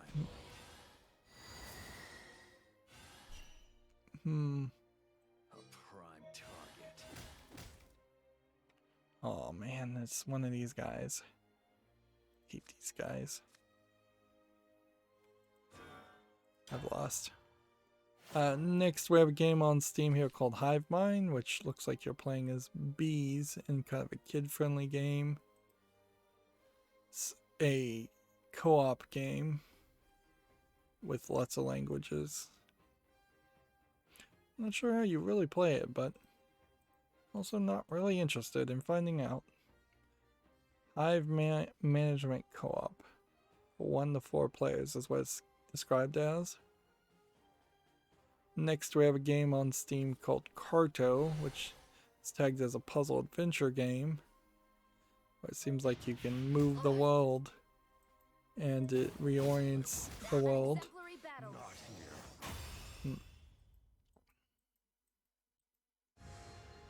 Yeah, we're 2 hours and 40 minutes in, so yeah, I'm gonna put this on the fall list. Wait, or do I want to put it on the wish list? $17.99. That's a little too expensive. It has a bunch of language support.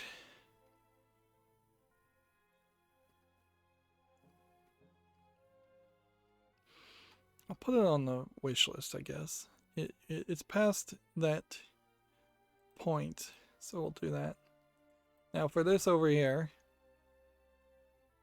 let's see, we have failed in our quest to get one more victory. Playing rotation. So I'll try an unlimited with Forcecraft and hope we can get one victory there. After that, I'm calling it a day because I am worn out sitting in the chair as long as I have. TechRaptor has an article here. Fable 3 10th anniversary. Well, this Black Sheep deserves a remake. Okay. Yeah. I would much prefer them just make a new Fable game instead of trying to remake the old Fable games. I feel like all the Fable games in particular had kind of bad story, and there is just room for improvement there. Lib Retro mentioned this. I mentioned it too. Yesterday was the 20th anniversary of the PS2. We have something to announce later this week that we're sure lots have been looking forward to. That may have nothing to do with the PS2 though. And that was October 27th.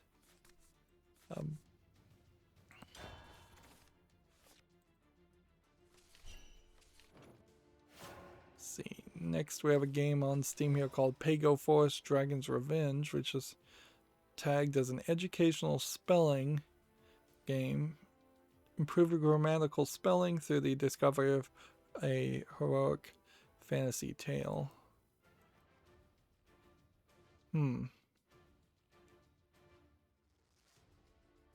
So it's asking you to pick the right story, the right word. I'm not sure if there's a game here or not. This could be a low effort asset flip game selling itself as educational, or this could be an educational game that just looks a little rough because of it. It's $10.19, English full audio. I'm not sure if that really does everything. There's also a tower defense game with no reviews and Pago Forest Dragon's Revenge. Which is what we're looking at. Did this come out October 27th too? The tower defense? No, it came out a week earlier. No, I don't think I can trust that at all. The idea of releasing two games that use the same art assets so closely just strikes me as a scam. Next, we have a game on Steam here called Spherical Alliance, which looks like it's a kind of busy visual, old school platforming game. For calling it a puzzle platformer. Well, there we finally found a instance in which the screenshots don't load up. But whatever. We're still doing a lot better than we were in the past. May the forest be at peace. Spherical Alliance is $8.09, English full audio allegedly.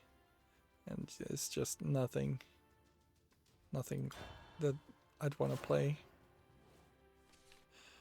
We did talk about Cyberpunk 2077 being delayed. I don't think there's really much more to say there. It's delayed. Yeah. Most people know it's delayed or don't care. I wouldn't be surprised, honestly, if it was delayed once again later on. Hey, let's play. Let's play. Help me, fairies. You wouldn't.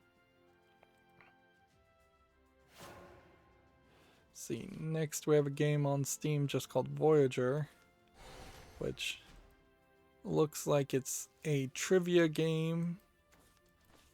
Kind of like Carmen Sandiego, if Carmen Sandiego was really worse than even it is for such an old game. Tagged as educational. We usually don't see two educational games within the same month. This is $17.99. Says it has full audio for a bunch of languages. I doubt that's true. What does this do? Have a neutral follower comes into play, give it +1/+1. I wish I had that card. You wouldn't.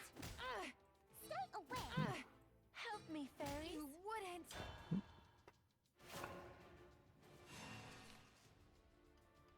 wouldn't. TechRaptor has an article here. Survive a Korean zombie apocalypse in Zelter. I don't know what specifically makes it a Korean zombie apocalypse. The uncharted desert awaits. Does look like a slightly interesting game. I kind of feel like this is a nice menu interface too. I'm ready for more. I feel like we may have mentioned this game, and I was going to look it up on Steam. I wonder if that means a lot of these games are redundant things from last stream. Best of luck to you. Alright, well, Hey, let's we'll keep this going. You're done for. So sparkle. Yeah. Stay away. Let's keep on playing.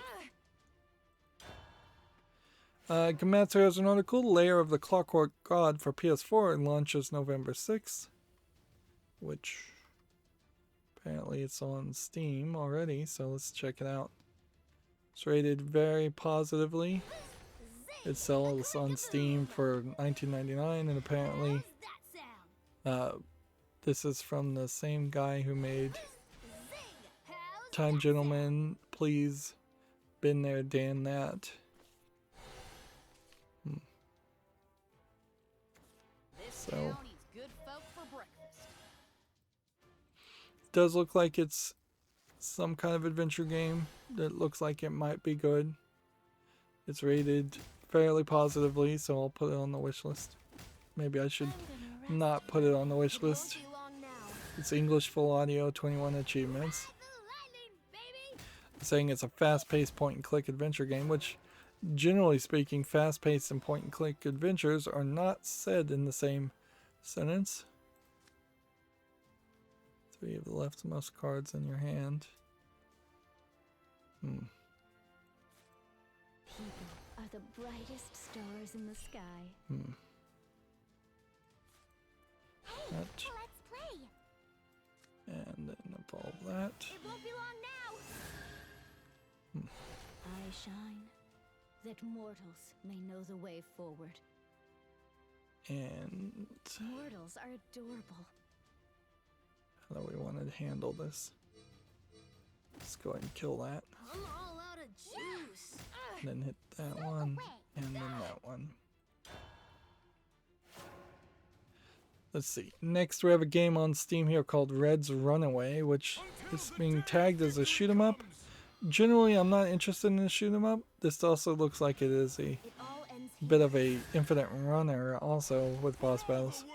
That does mix two genres, both of which I don't play a lot of. Shine on. I kind of want to give this a chance. It's $8.49, English and Spanish Latin America. And again, you can see this is a game that feels like it definitely is designed to be released right on Halloween. I'll give it a chance. Let's see. Hit that. There you are, my little trespasser. Do we want to kill that?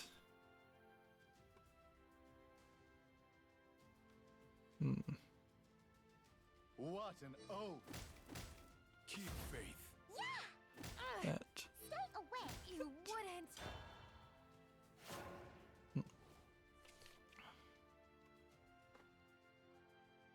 And there is the tab for Ghost Runner. So I did have that open. It just was way at the other end of the list. TechRaptor has an article here for a game called Cats Organized Neatly, which looks like a cell phone Tetris type game. Cats Organized Neatly is a fun short puzzle game. If you're looking for well-designed puzzles and cute kittens to while your time away, this is a great pick. Adorable cat aesthetic, well-designed levels, cute kitty sound effects. Cons are there are only 80 levels, and apparently it's either not available yet or it's not on Steam. The guy conceded, so now we have a couple of packs, which is nice. Gamatsu has No More Heroes 3 gameplay trailer and screenshots. So No More Heroes 3 is in development and coming out. This is part of the Nintendo Direct Mini, which I believe they said that is going to be the last one for the year. These Nintendo Direct Minis have been in the past.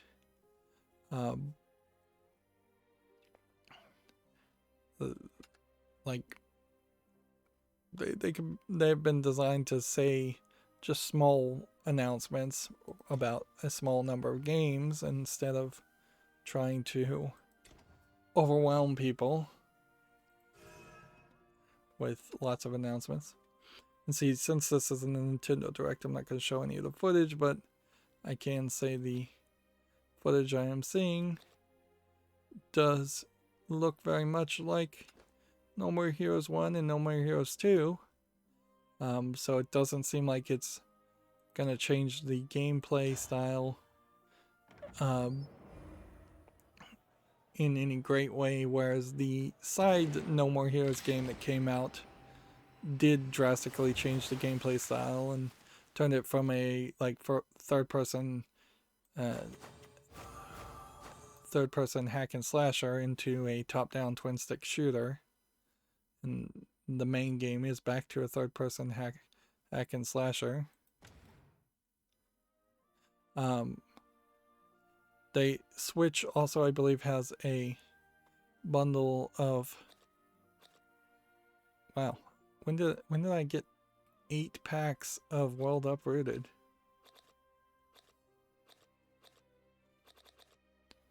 Wow. Okay, well, let's open 8 packs of World Uprooted while we're here. Let's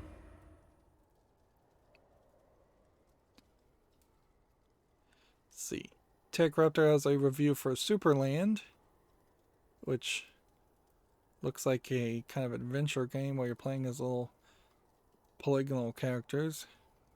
Looks like it might be a 3D platform puzzle game, something like Mario 64. Superland is a charming and impressive action game that pulls inspiration from Zelda, Metroid, and Portal 9.0. Pros, genius puzzle design, secret-filled world, so many upgrades, encourages creativity and freedom. The only con they have is lackluster combat mechanics. It was played on the PS4, but it's also available on PC, Switch, Xbox One. Alright. So that's another game that seems like it's going to potentially be something for the wish list. I haven't opened a ton of packs from World Uprooted, so there is a decent chance here that I will get cards I don't have, which might drastically improve my experience in rotation and possibly even out of rotation unlimited gameplay. But ideally what we would want to see is more and more platinum cards.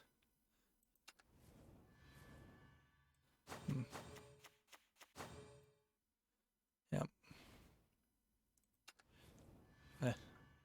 But your luck may vary.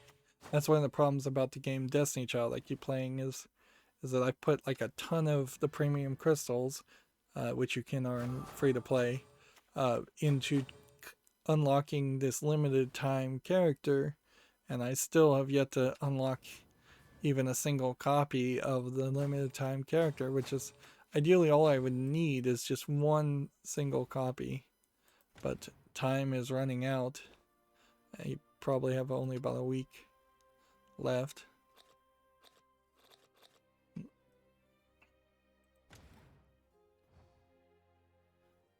So, alright. Like, the only thing you could do, and I'd say Shadowverse is worse about this than, well, yeah, Hearthstone and Magic the Gathering were just as bad about this, but the fact that you get 3 daily quests makes it really, really undesirable to play a game right now. Like, I'd much better be rewarded to wait at least 21 minutes so that the daily mission of getting 3 victories is playable. But ideally, I'd want to wait like 20 hours to get 3 more daily quests. Anyways, let's wrap up the news here. We have TechRaptor saying Uplay Plus becomes Ubisoft Plus and introduces Stadia and Amazon Luna beta. I think we may have already talked about this. I have a whole bunch of articles, and I'm going to just cover all these articles and skip over the games, I guess, for Friday. Rune Factory 5 launches May 20th, 2021 in Japan. I almost wonder if some of these tabs are... yeah, Rune Factory is some kind of RPG game by the looks of it. I kind of wonder if some of these tabs might have reloaded because my plugin, the Great Suspender, updated, so maybe it reopened the tabs. I don't think so though. TechRaptor has an article. The latest Nintendo Direct Mini reveals that Bravely Default 2 has a release date. What is the release date? February 26, 21. Bravely Default, I believe, is a series that's actually still in the Final Fantasy universe.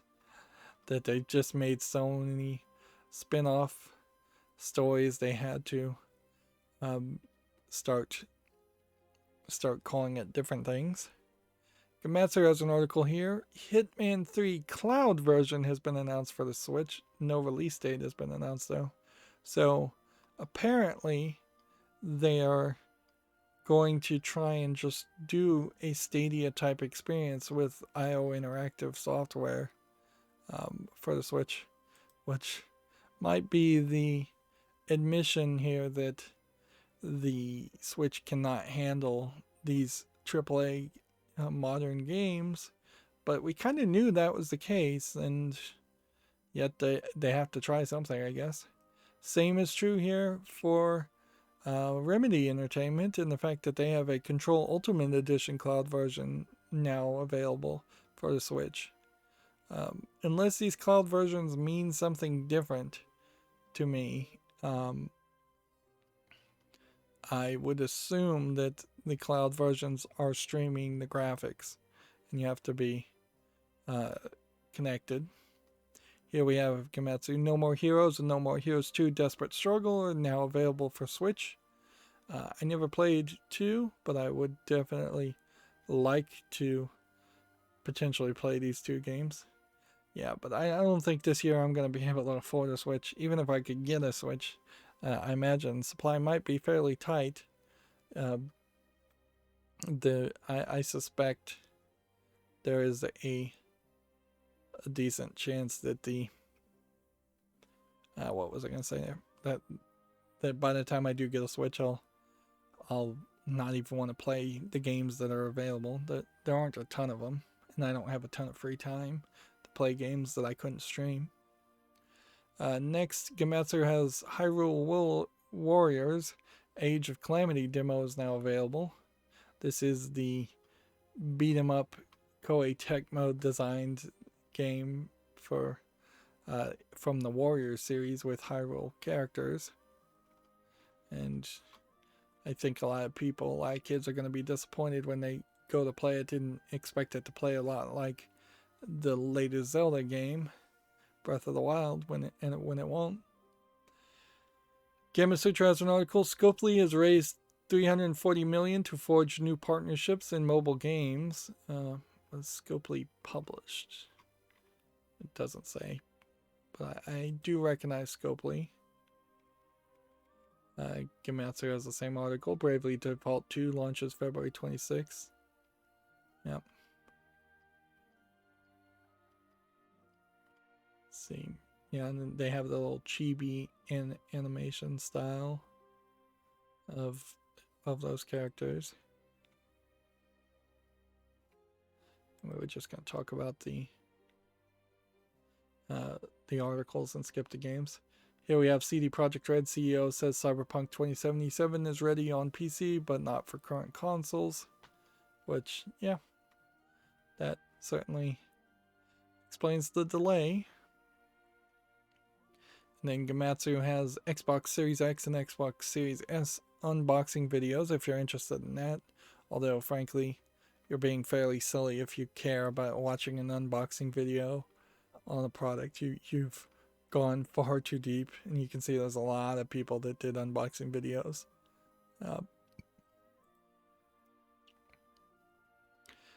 TechRaptor has a review for the game Transient, which was the Lovecraft game we saw earlier today.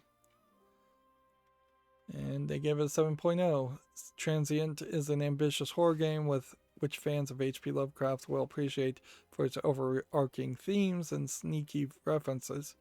Prose, beautiful rendered environments, deep exploration into Lovecraft lore, challenging puzzles. Cons, the mid to late game pacing issues, and overly long minigames. And unfortunately, I think that is just the case you're going to run into with anything based on H.P. Lovecraft, because at the core of it, you know that if they're basing their story on a story somebody else wrote, then they are being lazy and not putting a lot of effort into it. And thus, the other parts and elements of the game are going to are also going to be lazy. Here's another site we don't typically look at, but MGM has pulled Tomb Raider 2 off its schedule, and that's a video game reference here. Is that, yeah, the Tomb Raider 2 movie is delayed permanently at this point, or indefinitely at this point, I guess is the right phrase to use, mostly because of the pandemic. Gematsu has an article here, Golf with Your Friends. The Deep update is now available, and it adds a new course.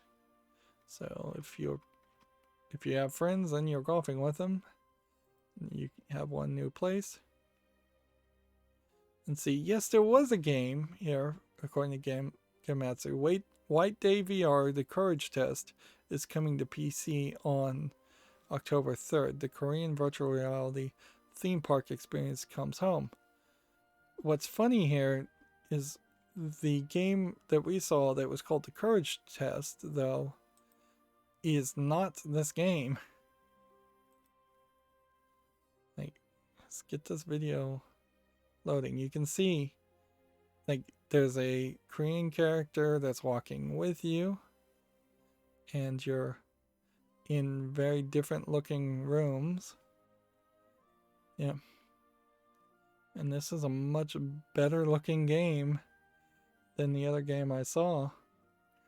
You know, there is a interesting thought in particular where you're being led around by somebody else in a horror game too.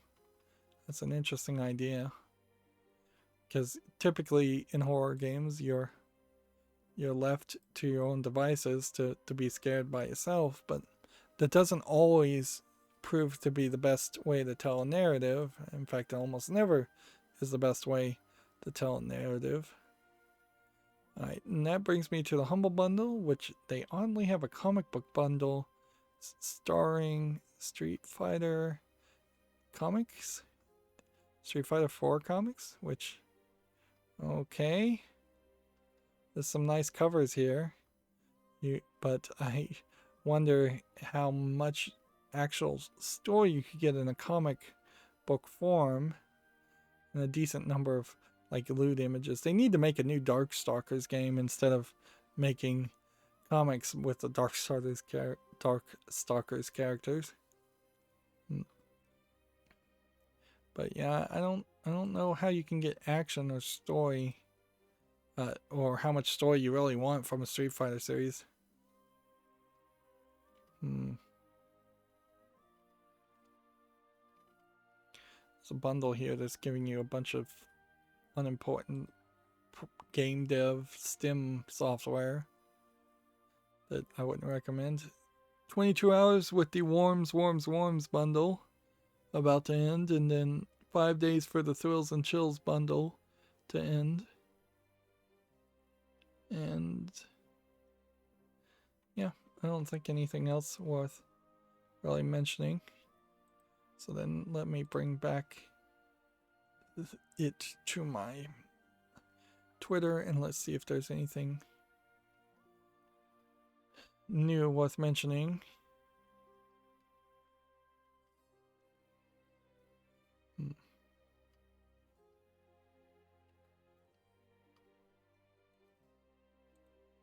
see.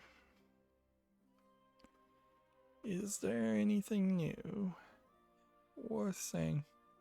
I heard Giant Bomb review Watch Dogs Legion and saying it's kind of an old style of open world game and it just feels very awkward. In particular, I think Watch Dogs 1 tried to be very serious, and then the correction that people liked in Watch Dogs 2 to make the game less serious helped a lot, and now Watch Dogs Legion seems to be trying to take it back to being serious. So they seem to lack a concise narrative, like just editorial director, somebody who knows how they want the game to be and sticks to it one way or the other. And in all honesty, if they want to make a serious game and get fewer sales because nobody likes that, that's fine. But swinging back and forth doesn't satisfy any audience. And I guess Watch Dogs Legion is probably the only AA/AAA game to come out in the past couple of weeks, and I think we'll get fairly small trickles of games like this. Telltale's Stranger Things soundtrack has been released for free by the composer, which, interesting. I'd like to figure out if that is open license free, where you could potentially use the audio as background audio and not get it Content ID claimed, because that would really help streamers. Of course, I could find music like that and have found music like that. Yeah, actually, I guess I got rid of that music, didn't I?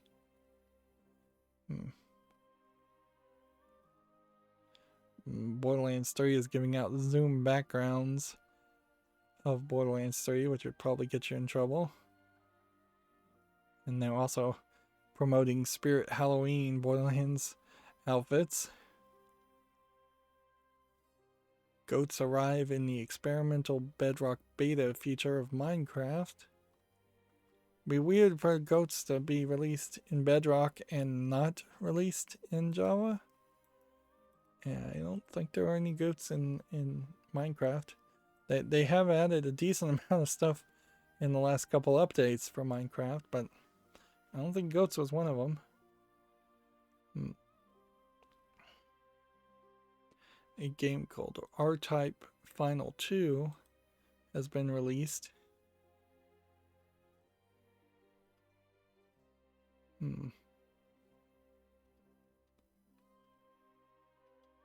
See.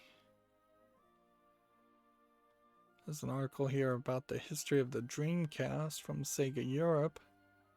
Sony PlayStation Europe got a patent / trademark, I think it was a trademark, for the PlayStation symbol all in white, which probably indicates that there will be at some point a different branding of games or special all white PlayStation 5, but most of the PlayStation 5 is already all white. So, I don't know what they're doing there. Actually, I don't know what they're doing there at all, because white is the color of death in Asian countries. It's reversed. You wear black at funerals in the West, and you wear white at funerals in the East. So why is the PlayStation then the symbol of death in all of its covering? Yeah. A new PlayStation app launches today, apparently. We'll talk about that more on Friday. I doubt a new app in any case would really matter much to many people. Xbox has sent several celebrities giant refrigerators with skins to make them look like the Xbox Series X, as I guess a joke, as a way of controlling the narrative.